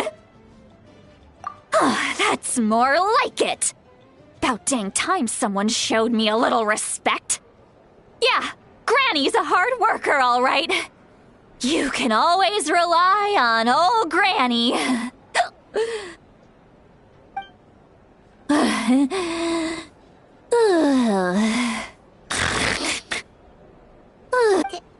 Did she just fall asleep with her eyes open? Oh, jeez. Behind this pitch-black curtain, a chapter of hatred reveals itself. Behind the smoke. The lingering smoke. She's meditating again. She does this whenever she's had a few too many drinks. Her mind's actually racing at this point. It's quite the opposite of sleep. Is this another specialty of the Masters of the Nightwind? No, I'd say it's an ability that's unique to Citlali herself. While she can easily pick up everyone else's skills and tricks, few have been able to master hers. Warning, warning. Red, the color of danger, has now arisen within that pair of eyes. Huh? Traveler? Paimon? What's wrong? I'm gonna hurl. Hang on, just keep it in. Phew. Okay, it's passed. That was a close one. You had Paimon worried. Paimon really thought you were about to barf all over the table just now. How embarrassing. I'm sorry you had to see me like that. That's never happened before, I swear. I've never thrown up. Not once. Are you feeling okay? Want to take a quick walk and get some fresh air? There's so much that I want to say, but I can't. Why not? Of course you can. Just say whatever's on your mind. Please, Paimon, it's not as simple as you think. We've only known each other for a few days, right? What would you think of me if I were to start dumping all of my complaints on you after we've only just met? Oh, Paimon gets it. You're hoping that we wouldn't think less of you no matter what you're about to say. No, that wasn't my point at all! Seriously, don't you youngsters know anything about shame? I'm talking about shame! I've lived all these years and still can't get rid of it! Surely, you know the feeling too? Actually, about that. Huh? Tell me what? Yeah, this is as good a time as any.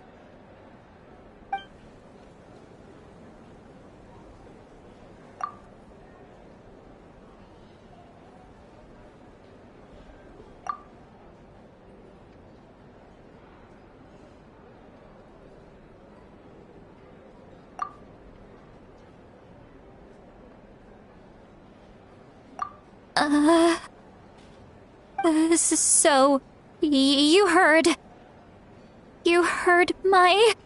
It's okay, Sweet Lolly. You had every right to complain about those things. I can't take it anymore! Why do these things happen to me?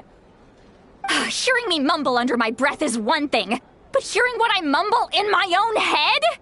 That's too much! It's just like when you're rolling on the floor in your... Happens to you a lot. It happens to people in general, okay? Doesn't matter if you're 200 years old or 1,000 years old. Everyone rolls around in their pajamas sometimes. I was just picking something generic.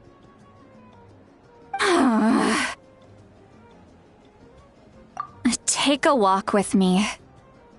I have things to share with you. Looks like she's completely given up. Like those criminals who just confess everything and accept their fate.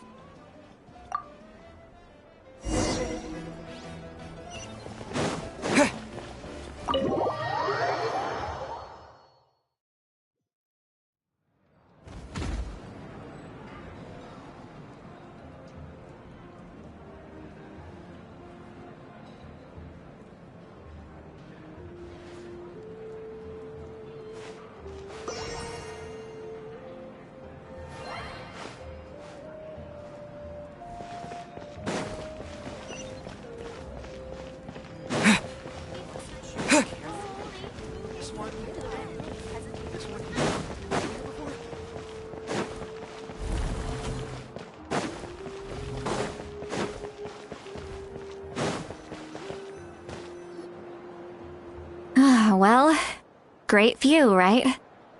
I love coming here by myself.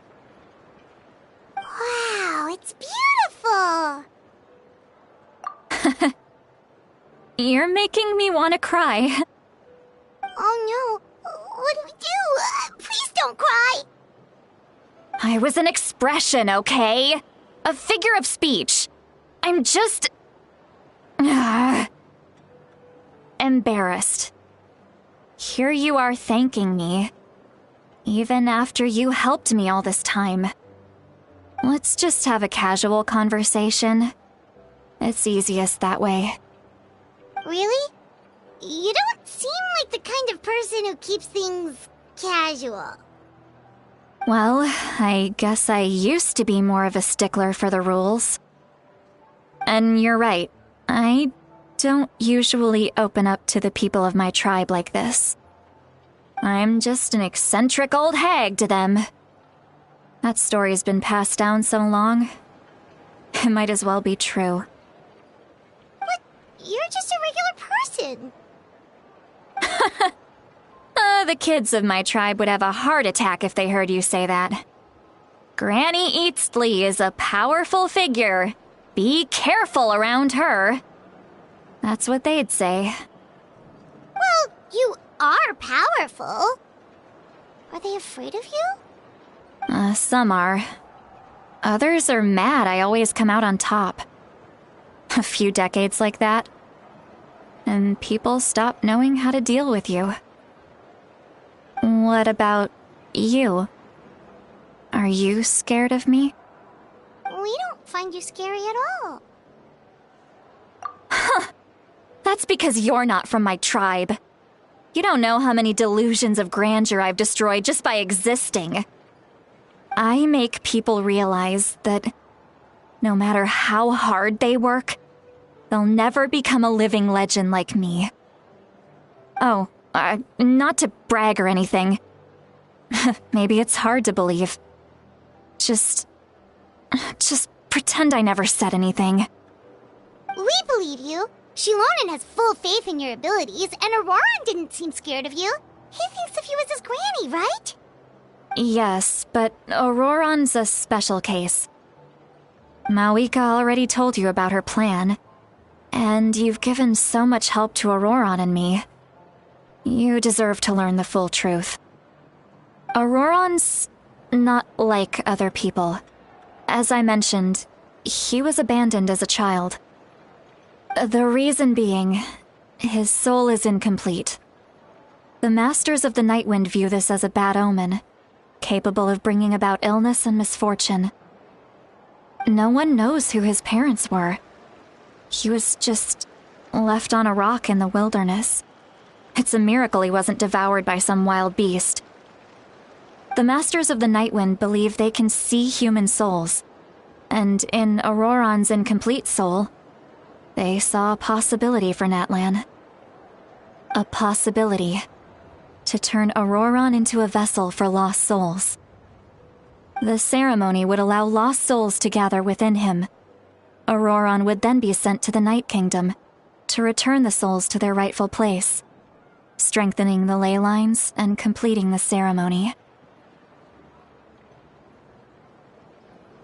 Wait, that doesn't sound right. Now you see the problem. When damage occurs to the Night Kingdom, the souls held within disperse and remain adrift, unable to find a way back to the ley lines. This loss of souls damages the Night Kingdom even further. The ceremony can send back countless souls at once, which would benefit the Night Kingdom and the souls themselves. Of course, the vessel, Auroran, would be sacrificed in the process. I wasn't surprised the chief at the time came up with the plan. The ley lines were already in a terrible state. A suitable candidate for the ceremony appears, and now you have the chance to make things better. Of course you're going to take it. When the chief asked for my opinion, I didn't give my approval, but I didn't object either. So they went ahead with the ceremony. It failed, and Auroran escaped with his life. Pathetic, isn't it? By not objecting, I basically gave them the go-ahead. Maybe they didn't have my explicit approval, but it's not like I did the right thing.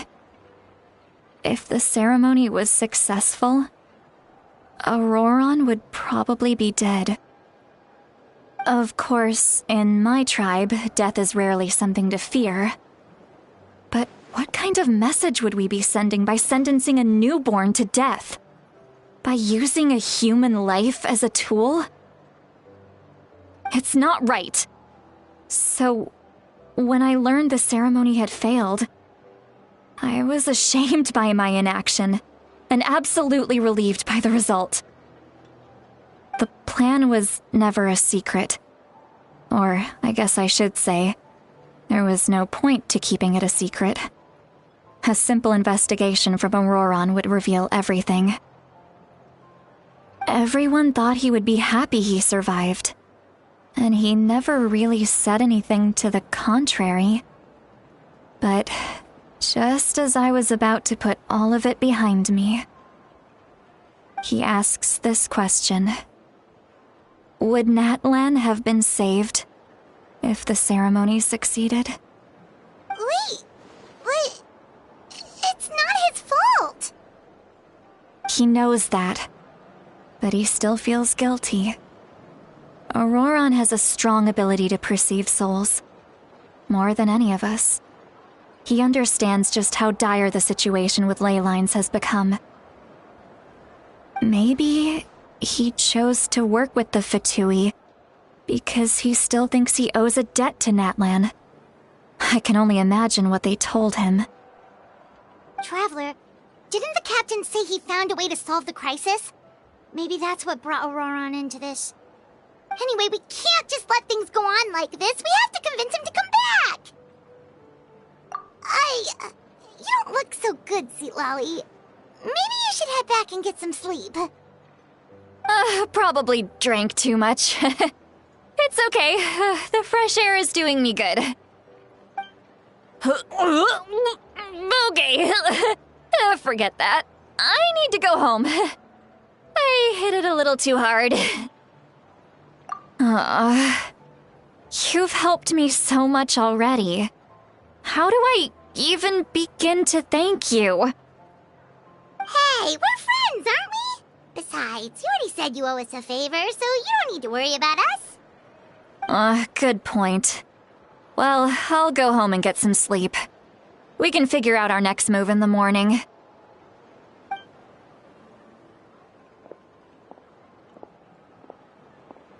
Friends.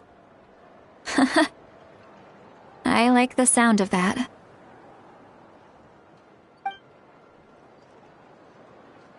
Auroron's probably back with the captain, don't you think? You mean about the backup plan? Do you really believe what the captain told us? Yeah, you're right. We should just go to her directly. But she's probably asleep. We can find her first thing in the morning. For now, let's... go to bed.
so noisy outside.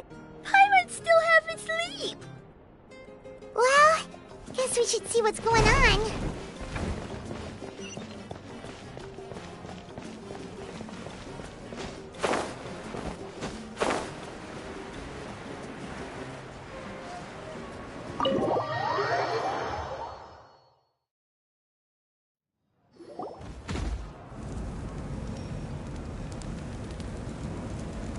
You're already here. I was just about to come get you. Wow, you're up early. That's impressive, especially after all the drinking last night. Let's not bring up last night. I'm embarrassed about the whole thing. Anyway, I was also woken up by the commotion. Looks like all the warriors from the stadium are on the move. I heard many areas have been attacked by the Abyss, including the Masters of the Nightwind. I need to head back right away. The Abyss attacked again? Are you sure you can handle it on your own? Do you need our help? I'll be fine. We also have the support of the warriors stationed at the various outposts. Given the quick response, things shouldn't get too serious. The stadium could always use more manpower, so you should join the forces here. I'm done making excuses for him. He's not a child anymore. He needs to take responsibility for his actions. I was the one who vouched for him, so I need to report back to the Speaker's chamber. I'll accept however they choose to handle the situation. But I should be able to convince them to let me go back to my tribe first to deal with the attack. As for the ancient name, once we handle this crisis, I'll talk to Shilonen right away. Don't worry. I never forget a promise to a friend. Thank you. All right, I need to start heading back. She left in a hurry. The situation must be really serious. Looks like a lot of people are heading to the stadium. Let's see what's going on.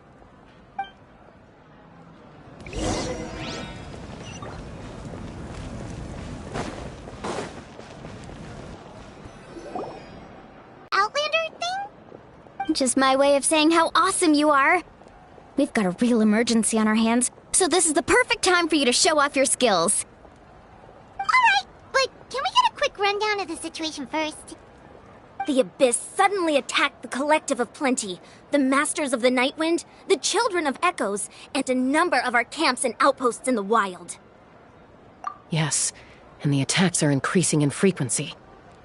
The tribes have plenty of defenses, so they're safe for now, but I can't say the same for the adventurers and merchants stuck in the wild. Chaska and I have been searching for survivors and treating the wounded. We just got back, but we need to head out again soon. I plan on heading back to the Collective of Plenty, just in case my tribe needs me. What about you, Mualani? Where are you gonna go? I'll go help the Children of Echoes. Yeah, that does sound important. No worries. Just leave the Children of Echoes to us. Who knows? Maybe yours truly will have the Abyss on the run by the time you're finished. That would be pretty great, actually. I hope my tribe gets through okay. It'll be fine. Your tribe doesn't do all that bodybuilding for nothing. Let's part ways here for now. And most importantly, be careful, everyone. Oh, and some of us need to avoid getting contaminated by dangerous-looking substances. That will make my job a lot easier. Koichi, do we really have to do this now? It's alright. She's just looking out for everyone. Alright, let's hurry up and talk to the Pyro Archon so we can help the others.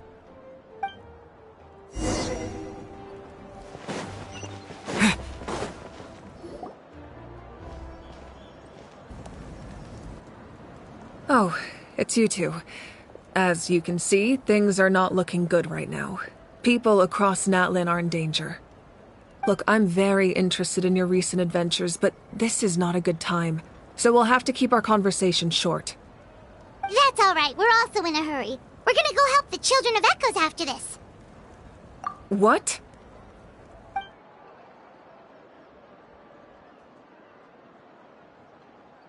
So he thinks my plan is too risky. He thinks I'm being stubborn. I shouldn't underestimate the Fatui's ability to gather intelligence. The Gnosis does have that function, but there's more to the story. I will answer you honestly, but you must help me keep this a secret. I can use the power of the Gnosis to save Natlan, but it comes at a heavy price. The Gnosis would drain all the souls and memories from the Night Kingdom and weave them into a giant net, which would surround the ley lines and protect them against abyssal corrosion. Wait, you can use souls to weave a net? But does that mean... Yes. It means sacrificing those souls in the process. Souls are just another form of life. The cruelty of this method is self-evident. The Night Kingdom not only houses the souls of the dead, but also our memories and legends. Using the Gnosis means converting all three into material for the net, erasing our history and culture. Even then, the net can still become corroded. If we cannot find a way to repair the damaged ley lines before that happens, then all those sacrifices are for nothing. Given the enormity of the price, it's a solution I refuse to consider right now. I want us to win, but I also care about how we win, and what that means for us in the end. Now it's true, both plans come at a risk, but after weighing our options, this is our best bet. Natlan is unique among the nations of Teyvat. Given the ever-looming threat of the Abyss, the Pyro Archons had to account for the worst-case scenario. Having a contingency plan is our duty, not just to the people of Natlan, but to all who live on this continent. Still, this has always been a well-kept secret. I'm very curious how the captain learned this information. Oh, one more thing? The captain said he found another way to solve the problem. Could be equally as extreme, though. Without the Gnosis, he should have no other option. But I see no reason for him to lie. Seems like our only path forward is to track him down, so he can answer that question for us.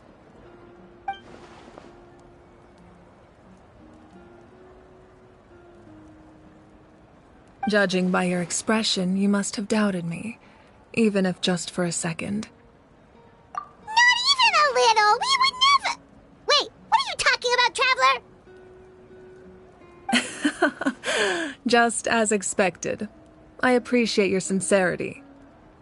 Maybe it was out of caution, anxiety, or simple curiosity, but know this. No matter what, our goal remains the same. We both want to save the people of this land. So now that you have your answer, do you still doubt me? You scared, Paimon. You've really got a lot of guts, Traveler. That's a good thing. Oh, and feel free to call me Mawika. It's what all my friends call me, and I like it that way. As for the captain, the intelligence officers we assigned to the Fatui should be back soon. We'll get our answer then. That's great! Sounds like we just have to wait a little longer. Not just yet. Even though the Abyss is attacking several locations at once, I'm confident the warriors stationed in those areas can handle it. Don't worry. I just need to finish coordinating our available manpower, then I'll take a small team to handle the difficult locations. Wait, you're going to fight in person? Didn't you give up your power? That's true. I'm far less powerful than a god in my current state. But don't forget, I was an experienced and powerful warrior before I ever became the Pyro Archon. No matter how you look at it, my duty is on the front lines.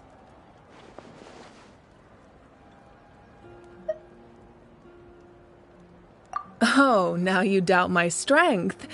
That hurts, Traveler. If we had time to spar, you might think otherwise. Anyway, even if we respond to these threats in time, it's not a permanent solution in the long run. I've considered moving my people to other nations, but given their close connection to the Night Kingdom, a forced evacuation would have devastating consequences. I've told the chiefs of each tribe to strengthen their defenses and advise people against leaving their settlements. Now, I just need to find the right time to disclose the true nature of the crisis to the people of Natlan. Paimon's a little worried about how people will react. Yes, but that won't be the only response. In any case, that's for me to worry about. I'll let you know when we have more information on the captain. Alright, we should head out. Maybe we can join up with Milani. She can't be too far ahead. No need to worry about me.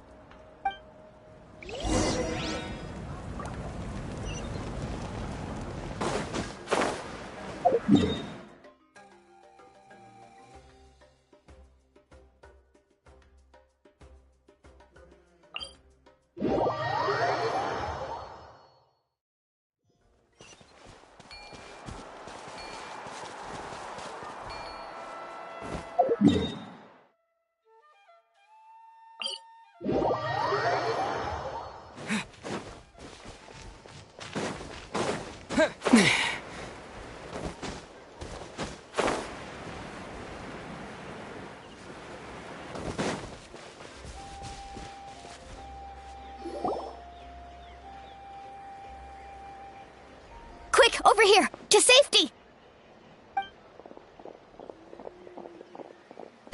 Kachina, how many people do you have left?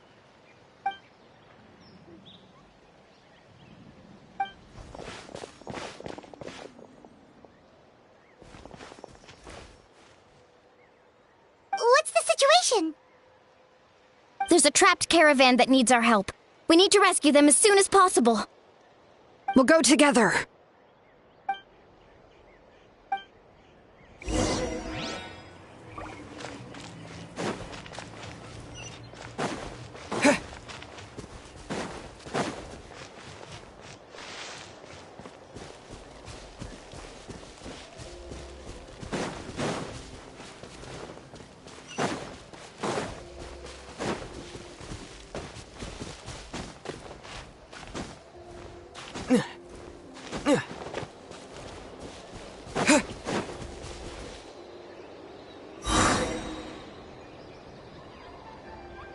Stay safe. We've got this.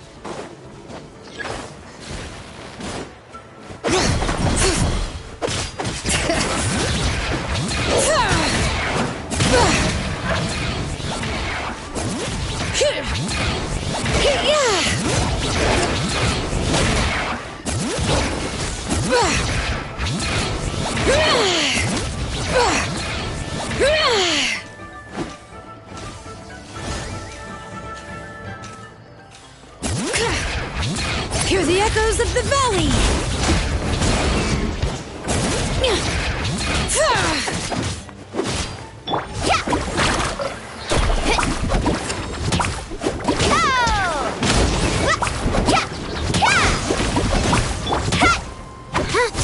Let her rip!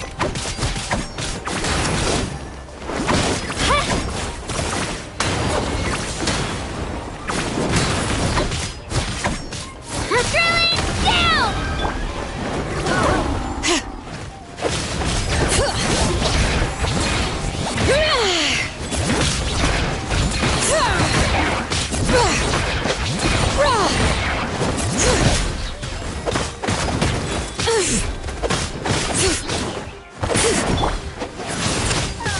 Windblade!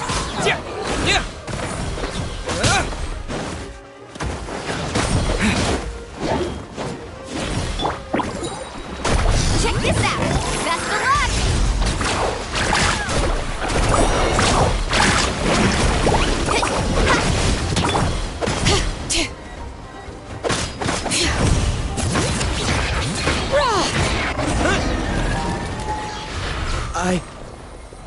I really thought I was done for. I can't thank you enough. Don't worry about it. We're just glad you're okay. Let's see. Your goods look fine too. Guess the Abyss isn't after Mora. That should be the last abyssal pylon near the Children of Echoes. By the way, where's Seat Lolly? I thought she would come with you. The Masters of the Night Wind also got attacked, so she went back to help her tribe. She said we can deal with the ancient name later. Yeah, that makes sense. The attacks are more urgent. Alright, this isn't a good place to talk. Let's head back to the tribe.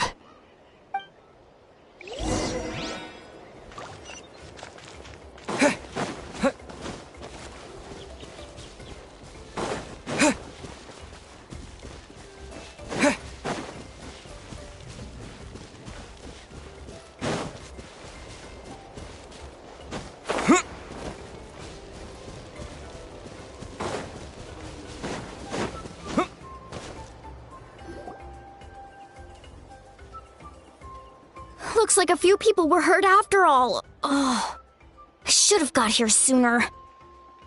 The Abyss threw a lot at us at once. I rushed out as soon as I heard the alarm, and there were already so many monsters. Before long, Kachina brought over a whole group of warriors, and just like that, we destroyed several pylons as a team.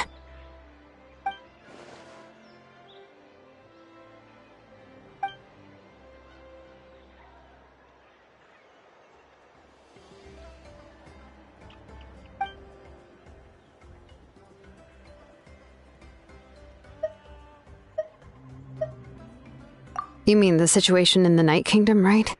Yeah, I feel the same way. We've managed to keep it a secret all this time, but more and more people are realizing something's wrong.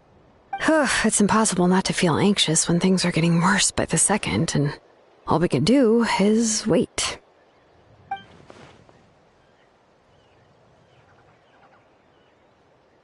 That just means we need to buy the Pyro Archon more time. Keep pushing, everyone. Every battle is worth something. You really are an eternal optimist, Mualani. You always find a way to cheer people up. Why, thank you. I guess it's one of my better qualities.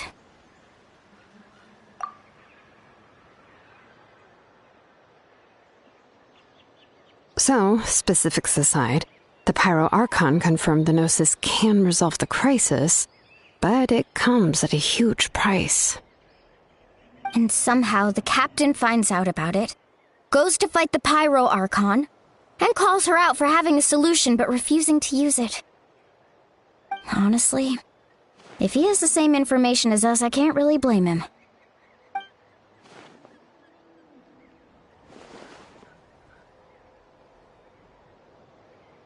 We talked to Moika before we left the stadium. According to her, the cost of the captain's plan is too high. And, well, it makes sense. If that was truly the better choice, she would have picked it. Yeah, I trust the Pyro Archon. When I was upset about Kachina's disappearance, she was really sincere and patient with me. Plus, she burned down all those precious mementos for Kachina. She's already proven how much she values even a single person's life. When it comes to Natlan's survival, there's no way she would hold back. I agree. Maybe the captain weighed the costs and came to his own conclusion, but I'm sure we have different priorities. Life is important, but so are history and memory. As the Archon, she can't tell us everything, but it seems like she wasn't holding anything back this time. The next question is, if the captain found a new way to save Natlan, how come the Pyro Archon has never heard of it?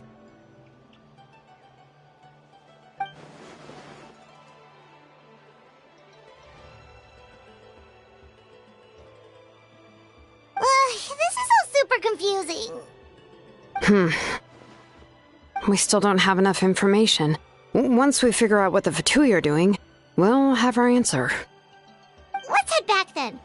Moika said her intelligence officers should return soon.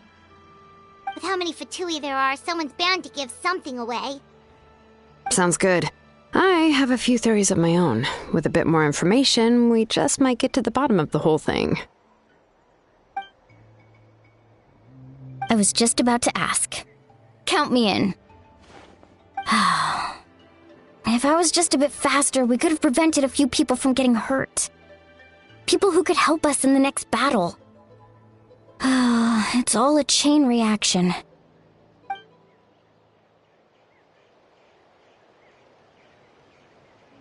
Register? Nah. I'll just follow you around. You know, go where you go, do what you do.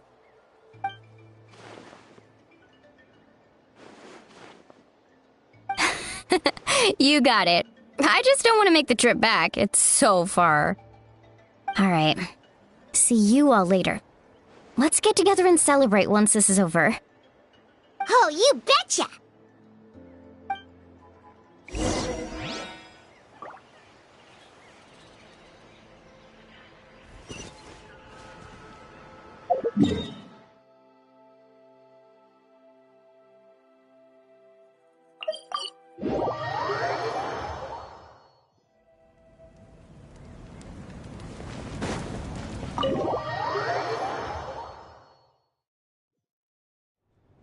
Moika! Oh, Chatska and Koichi are here! Wait, are you okay, Koichi? I'm fine. No need to worry. They ran into the Fatui while out on a mission and decided to follow them. The Fatui? Calm down and let me explain. Here's what happened.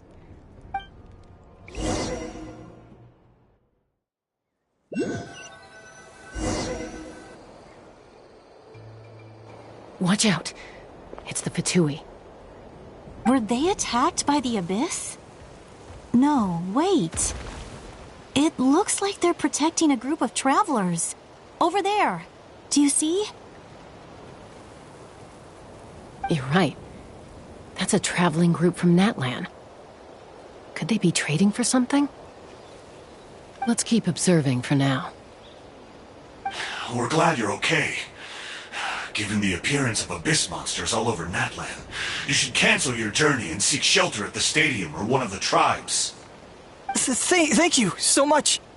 I wish there was something we could give you. We don't expect anything in return.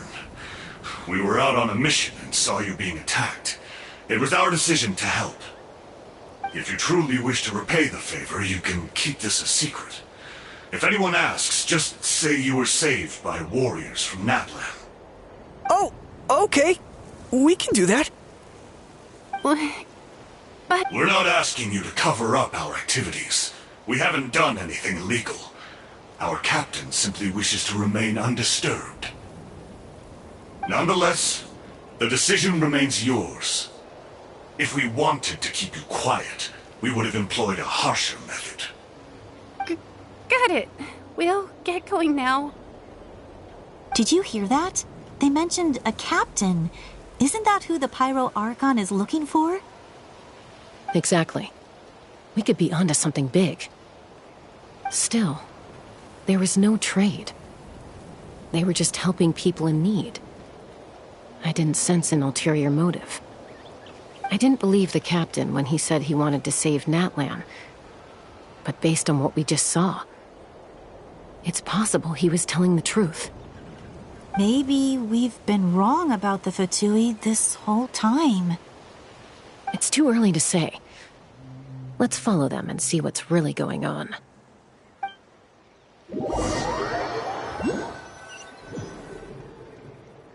So this is where they were headed.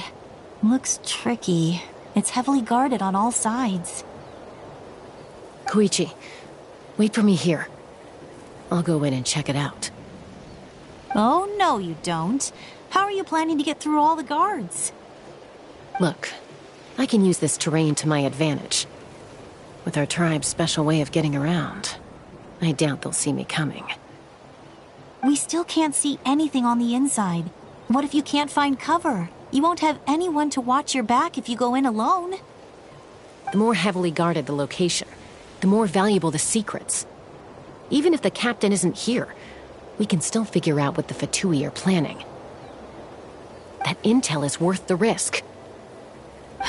Fine. You're not gonna listen to me anyway, so let me come with you.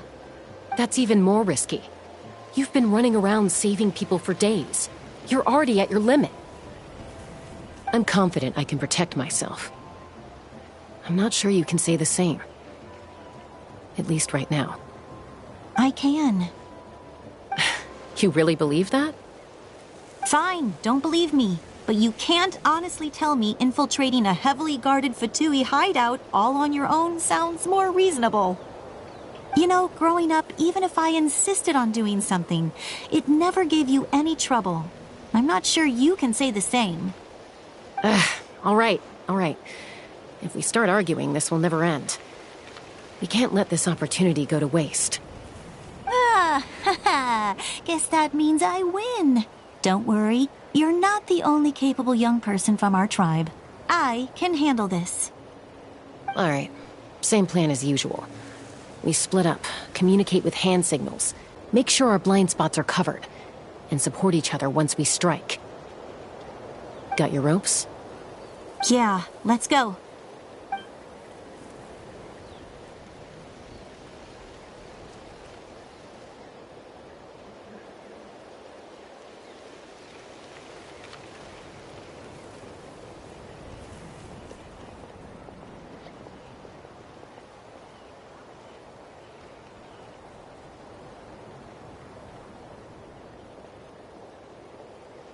The Fatui have eyes all over this place. I should wait for Koichi's signal.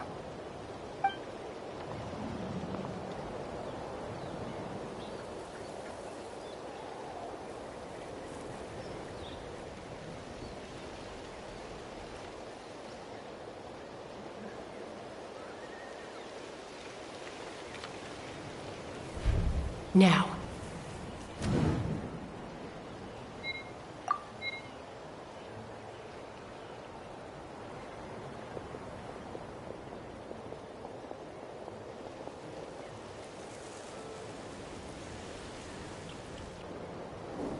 Not sure how many chances I'm gonna get.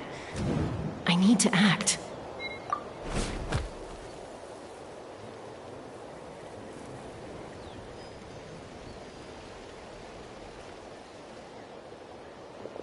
Good. I made it without getting caught. I should get to that platform over there. But it's guarded by the Fatui. Koichi should have line of sight. I'll wait for her signal.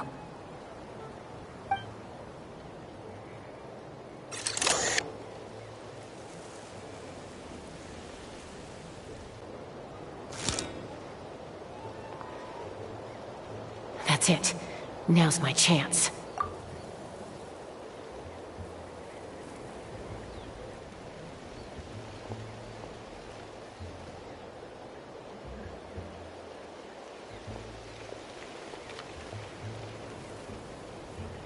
It's no use staying in one place. I should keep moving. Looks like Chaska is helping me by keeping an eye on the Fatui movements. I'll wait for her signal.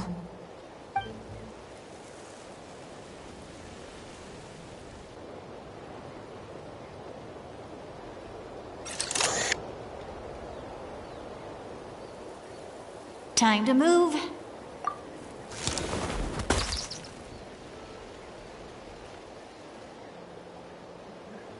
Whew! That was close.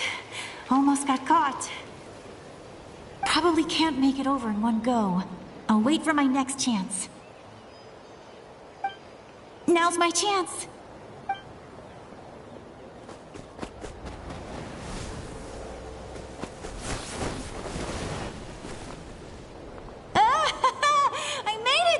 That'll show my sister.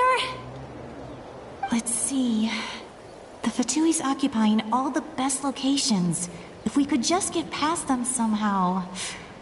Wait, I've got it!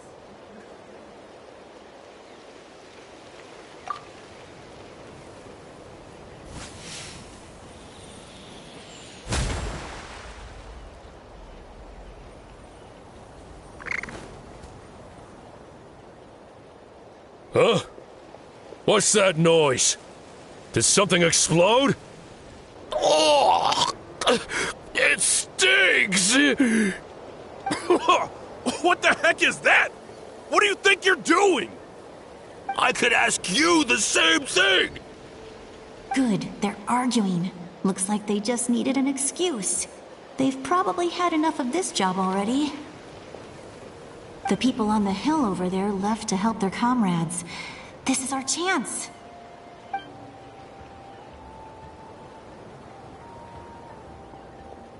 Come get me, Chaska. I hope she gets this hand signal. That's Koichi's signal. Smart idea. Alright, time to move. Give me your hand, quick. Coming! I checked, and this way is completely clear. It should lead us to the deepest part of this place.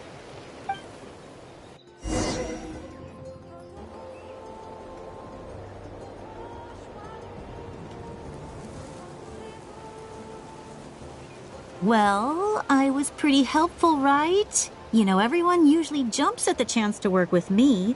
Not my own sister, though. No, she avoids me like her life depends on it. I was wrong, Koichi. You've done well. Wait, you're just gonna admit it? Now I look like the mean one. Let's focus on the task at hand. We're in the heart of enemy territory. The more time we waste, the more dangerous this becomes. All right. If you're not gonna take the bait, then I'll drop it. Looks like the Fatui are here to dig something up. I'm surprised they mobilized this many people. I doubt it's because they're interested in our culture and history. It seems like they're looking for a dragon relic called the Source Mechanism. The device is ancient. Barely any information survives to this day. And even people from Natland don't know how to use it. Why would this be the Fatui's target? Not bad. Looks like it's in good shape. This should be what our Lord's looking for. Took us long enough. Come on, let's get this thing back. Back? Back where? Should we keep following? You really want to keep going? Of course. We make a good team, don't you think? No reason to stop now. What was that sound? Uh-oh. We've been spotted. Time to go. Falling rock incoming! Watch out for your gadget! What? You'll regret that! After them!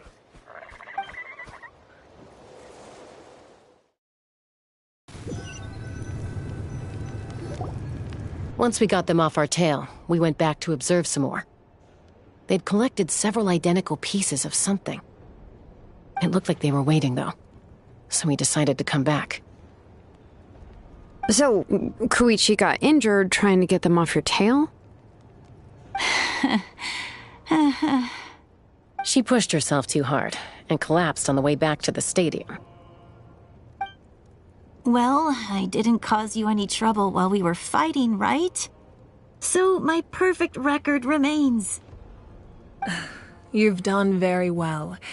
I could make a comment on knowing your limits, but it's not my place. I know. I'm already reflecting on my actions. So, our current intel suggests the Fatui is after the Source Mechanism.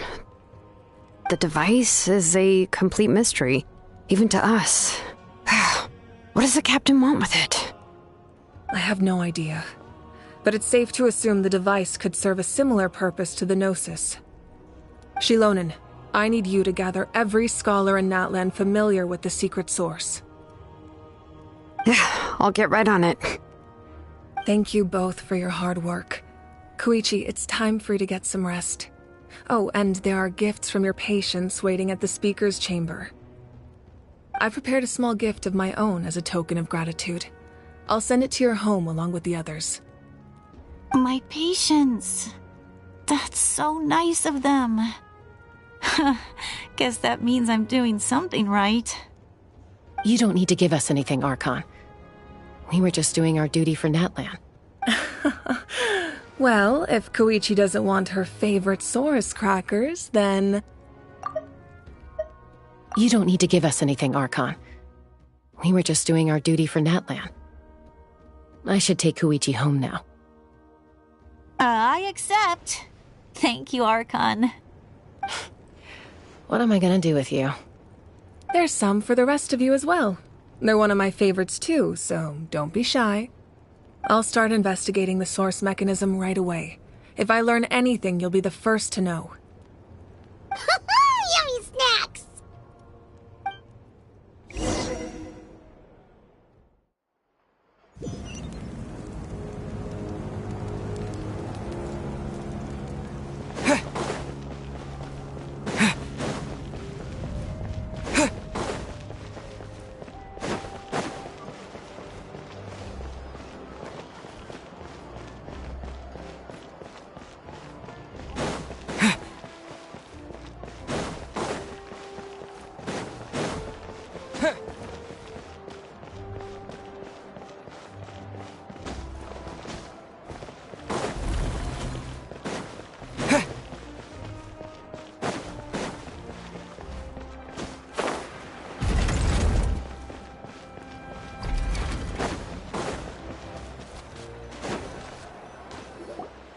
What's next for you two?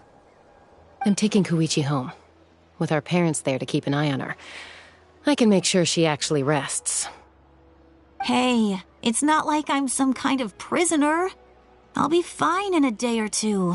There's no need to go all the way home. That's what you always say. Everything's no big deal until you collapse. What if the Abyss attacks again? You're saying if I let you rest in a hotel, you're not gonna rush out the minute you hear the alarm? I won't. Triple promise I won't. Mm-hmm. Fine. On the off chance something like that were to happen, I might. But I'm a doctor. I have a duty to help people in need, no matter how hard or tiring the work gets. I guess you're right. But I don't have to like it. This reminds Paimon of when we first met. Except you were the one trying to stop Chaska from doing something dangerous. I'd do the same for anyone trying to put their life in danger. As a doctor, I don't want people to get hurt because of a rash decision. Then try to see things from my perspective. You clearly want to protect your patients. So can't you understand why your own sister would feel the same way about you? The two of you are the same, you know? I disagree. I understand the risks and costs of my decisions. Who wants to be like her? Overconfident, always making excuses when things go wrong. That's just not true. You think I don't have proof? Okay, don't get into another fight. Just pretend Paimon never said anything. Don't worry, Paimon. You didn't do anything wrong. Arguing is just how we communicate. Neither of us really takes it to heart. Plus, I guess we are similar in some ways. Maybe I rush into things without thinking, but I learned that from her. We're family. I can't help it if my older sister is a bad influence. Okay, you don't have to put it that way. So, you're all good now? Neither of us are really the type to back down, so we'll always have our differences. But still, we get along in our own way. Plus, I know you'll wake up one day and realize I was right all along. I just need to wait. Be my guest. Come on, let's get you home. See you later, Traveler and Paimon. I'll be back once everything's settled at home. There's no rush. At least grab a nice meal with your family. Bye, you two. Take care of yourselves out there. Those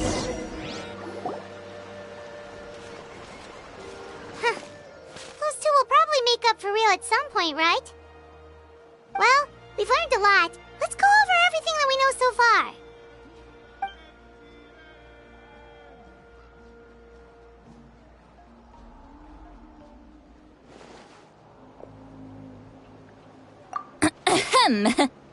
Sorry for popping up out of nowhere. Again.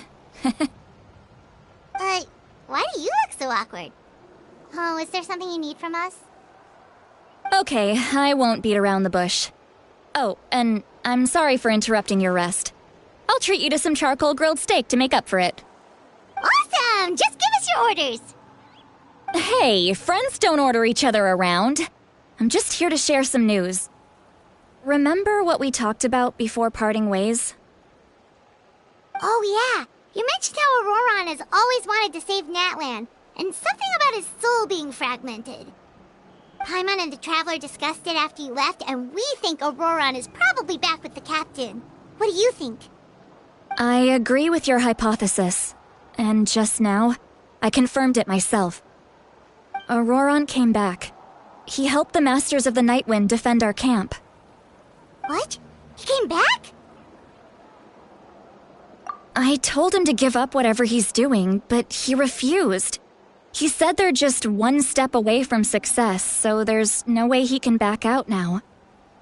Apparently, he came back to fulfill his duty to our tribe. When he left, he said it was because he still has a duty to Natlan as a whole. I'm surprised you let him go at all. I had to prioritize my tribe. Besides, the situation was intense. I couldn't focus on outside and inside threats at the same time. Plus, he was on guard. He knew I would try to go after him, so he made sure to keep his distance. I kept an eye out for a good opportunity. All these years of calling me Granny, and I couldn't do a single thing for him in the end. Don't say that! Your tribe all raised him together, right? That couldn't have been easy. You're right. Seeing him come back reminded me of when he was little. Running around the tribe, dropping by random houses right and left. He's not only a child of the Masters of the Nightwind, but a child of Natlan. It's only natural for a child to want to do something for their family. Besides, Auroron is my apprentice. He might have a few tricks up his sleeve, but I guarantee I know every single one. Wait, what are you saying? Look. Remember how I said Auroron's soul is fragmented? This is the talisman I created to keep it stable. And this gem is what makes the talisman work. It just so happens that Auroron is due for a gem replacement. Since I can't get close to him, I put the new gem in a supply bag and asked Aoife to bring it to him. You guys know Aoife, right? No? Well, he's a pretty famous vet around these parts. He's always bringing me all sorts of things, and he happens to be very good friends with Auroron. Aoife doesn't know what's going on, so he agreed, no questions asked. Auroron would find the gem as soon as he opened the bag. He knows how important it is, so I knew he would make the switch. He probably suspected that I tampered with it. But here's the catch.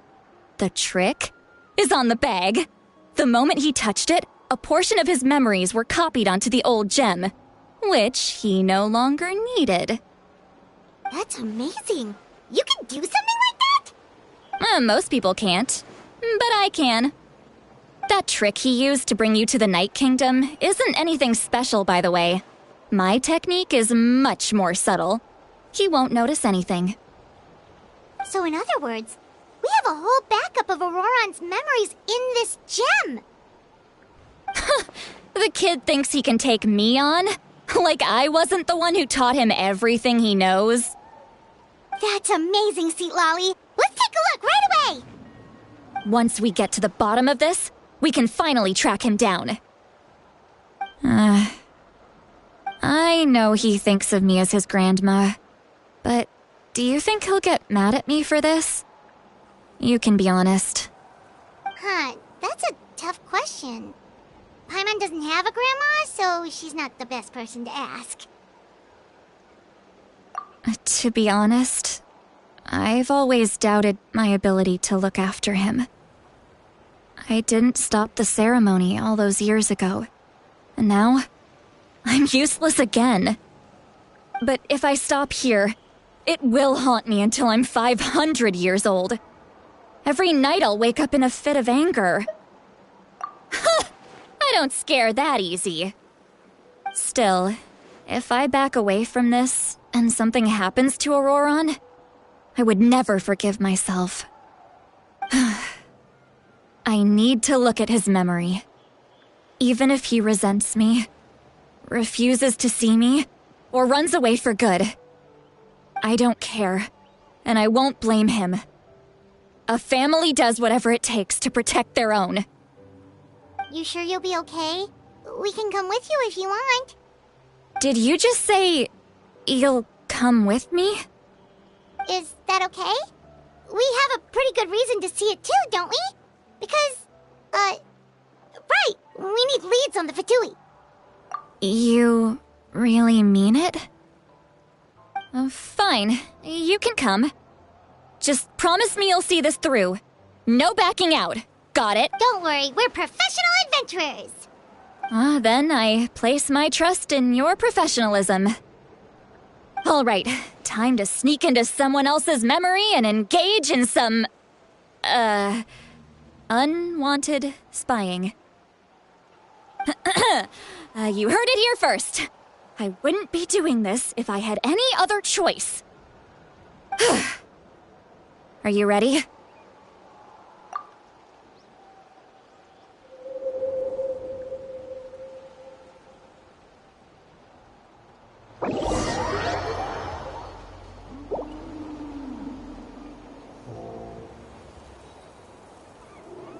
Look how good you're doing. You'll grow into nice big radishes in the future.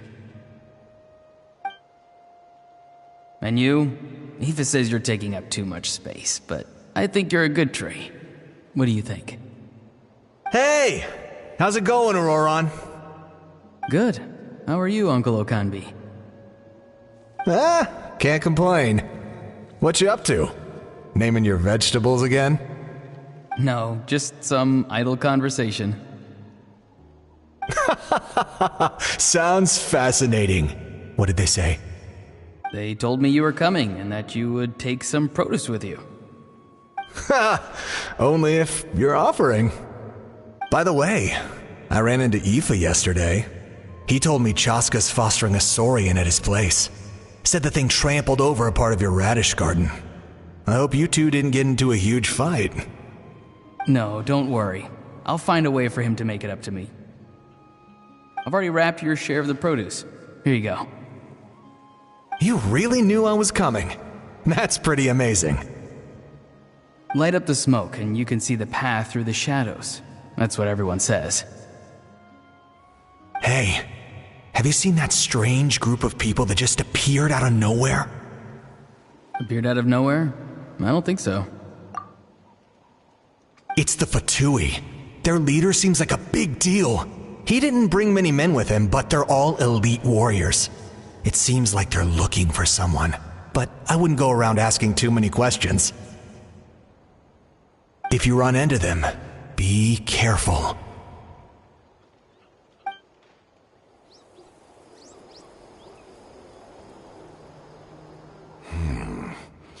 You're from the Masters of the Night Wind, are you not?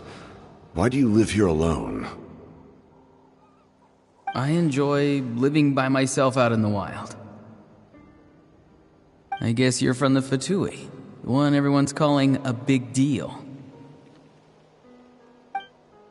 Not an inaccurate description. I'm looking for someone who may be known to you. Lali is her name. Granny? What does an Outlander want with her? I've heard the name. You have business with her?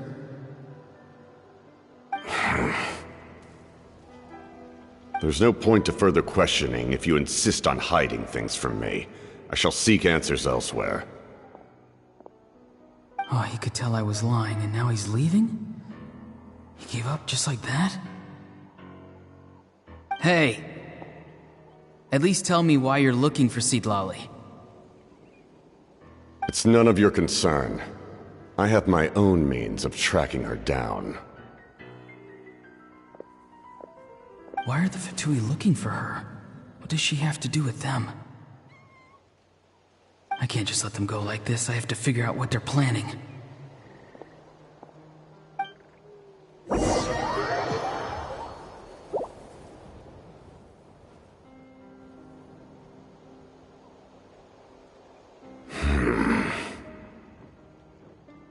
I've just been studying the ley lines and asking for leads on Granny.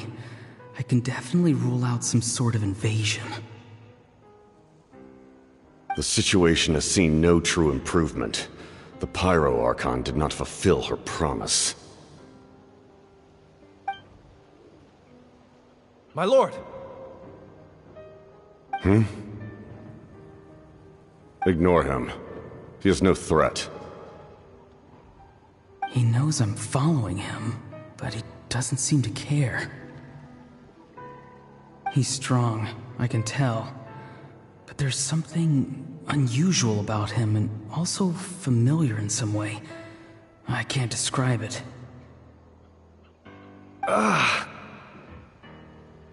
What is it? My lord, I feel dizzy. A ley line disturbance. Certain presences have been forced to wander outside their rightful realm.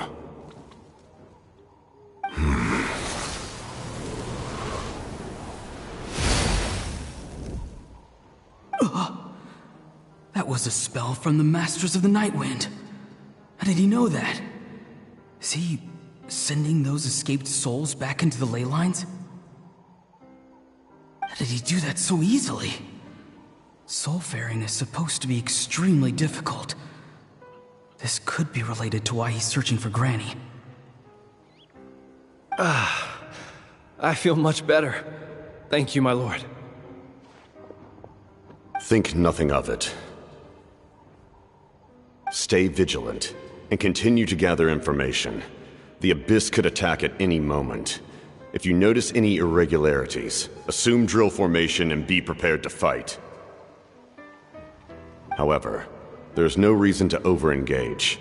Information is our first priority. Yes, sir. Why are the Fatui fighting against the Abyss? Do they really mean us no harm?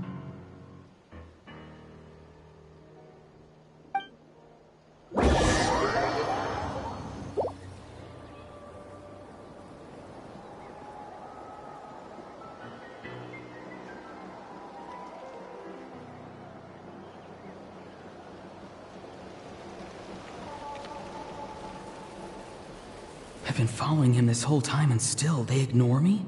Do they really not care? It seems like his subordinates referred to him as the captain. Never heard of him before. And now he's headed to the stadium. That's unusual. Oh, what is he gonna do? You two, with me. Everyone else, wait here as instructed. Send word to the other teams to retreat immediately if this fails. Yes, sir! He's going inside?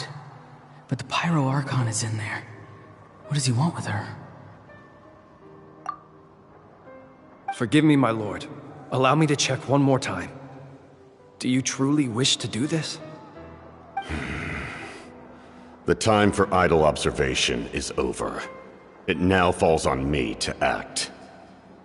This nation is out of time. Yes, sir.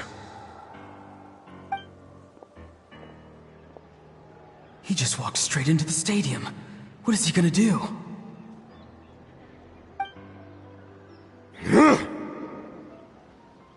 They're both incredibly strong. How long will they have to fight until someone comes out on top?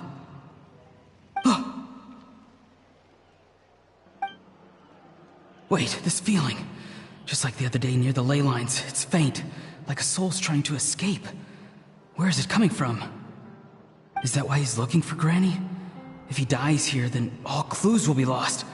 I can't let that happen.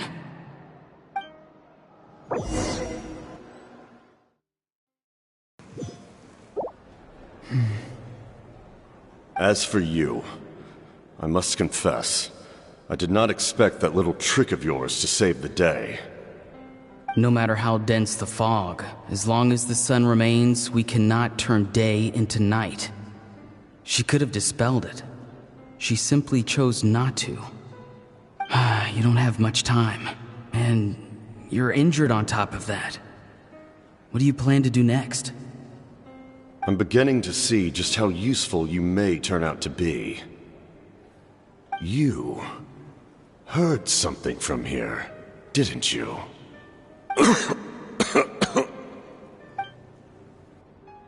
No need to force yourself. I've never seen anyone match the Pyro Archon in battle before. I didn't expect you to intervene at such a critical moment. You know I've been following you. Why didn't you stop me? When walking in the forest, it is only natural to encounter wild beasts. However, not every beast has the courage to come out and bite. And yet, one of those very beasts saved your life. Then speak. What do you want? I didn't save you because I wanted something. My soul is more perceptive than others. I can sense that the ley lines are extremely weak. I don't know what the Pyro Archon is planning. Can she really save us? The questions you asked her just now, well, I've had very similar doubts. So I felt like I had to help you. So, you can tell the truth. That was quite a reckless decision to make. I'm not sure you realize that. There's no turning back for me now. What I did back there is going to get me in a lot of trouble. You attacked the Pyro Archon in broad daylight, and I used my spell to save you. A single glance was likely all it took for her to recognize my tribe. So, we're in the same boat. Seem to care little for my thoughts on the matter. It's too late for that. Start from the beginning. Why are you looking for Citlali? Do you know her? Explain your relation to her first. I know you two are acquainted. It was obvious the moment I mentioned her name. Citlali is my elder and my teacher. She taught me everything I know. It's my duty to protect her. If you truly wish to protect her, you should have let me perish at the Pyro Archon's hand. Yet, you chose otherwise. Do I really need to tell you what that means? I want to do something to change Natlan for the better. Something I can accomplish with my own two hands. You're stranger than anyone I've ever met. But maybe, just maybe, you can show me the way. Strange? Citlali is said to be the legendary Granny Eastly, someone capable of communicating with the Wyab, and the Wyab are the key to information on the Night Kingdom. Why do you need knowledge on the Night Kingdom? That is not something you need to know. Don't forget, I saved your life. Do you not believe the Fatui capable of betraying a debt? People can lie, but souls cannot. I can tell there's a weight to your soul, a sense of justice. You may not live among your tribe, but you certainly know their tricks. I apologize for my rash judgment. You are more capable than I imagined. Let's go. We'll see if you have what it takes to join my plan.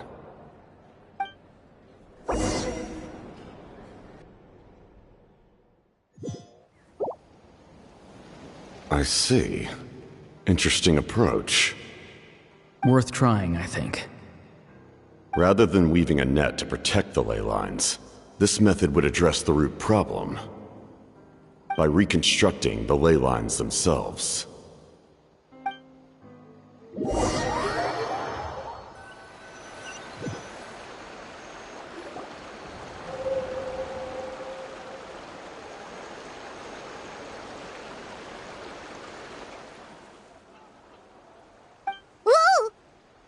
Traveler, Paimon. Are you two all right? Paimon's fine, just, a little dizzy. Of course. I'm so mad at him. After everything, he still can't let go of the past. For some reason, he thinks he owes something to the people who cared for him. Stubborn, self-righteous fool. Where's that gonna get him? Now that he's all grown up, he thinks no one can tell him what to do? He thinks he can just run away whenever he wants. I'll show him. If he tries to run one more time, he's got another thing coming. Maybe stubbornness runs in the family. Like grandmother, like grandson, as they say. Is that supposed to be a compliment? Huh, that kid's got nothing on me. Anyway, back to what we just saw. I don't even know what to make of it. Yeah, the captain seriously wants to reconstruct the ley lines? What does it even mean? Something like the loom of fate, maybe? But how does that help with the abyss? The loom of fate? Oh, it's kind of hard to explain. Basically, it's a device from Conrio that has unbelievable power.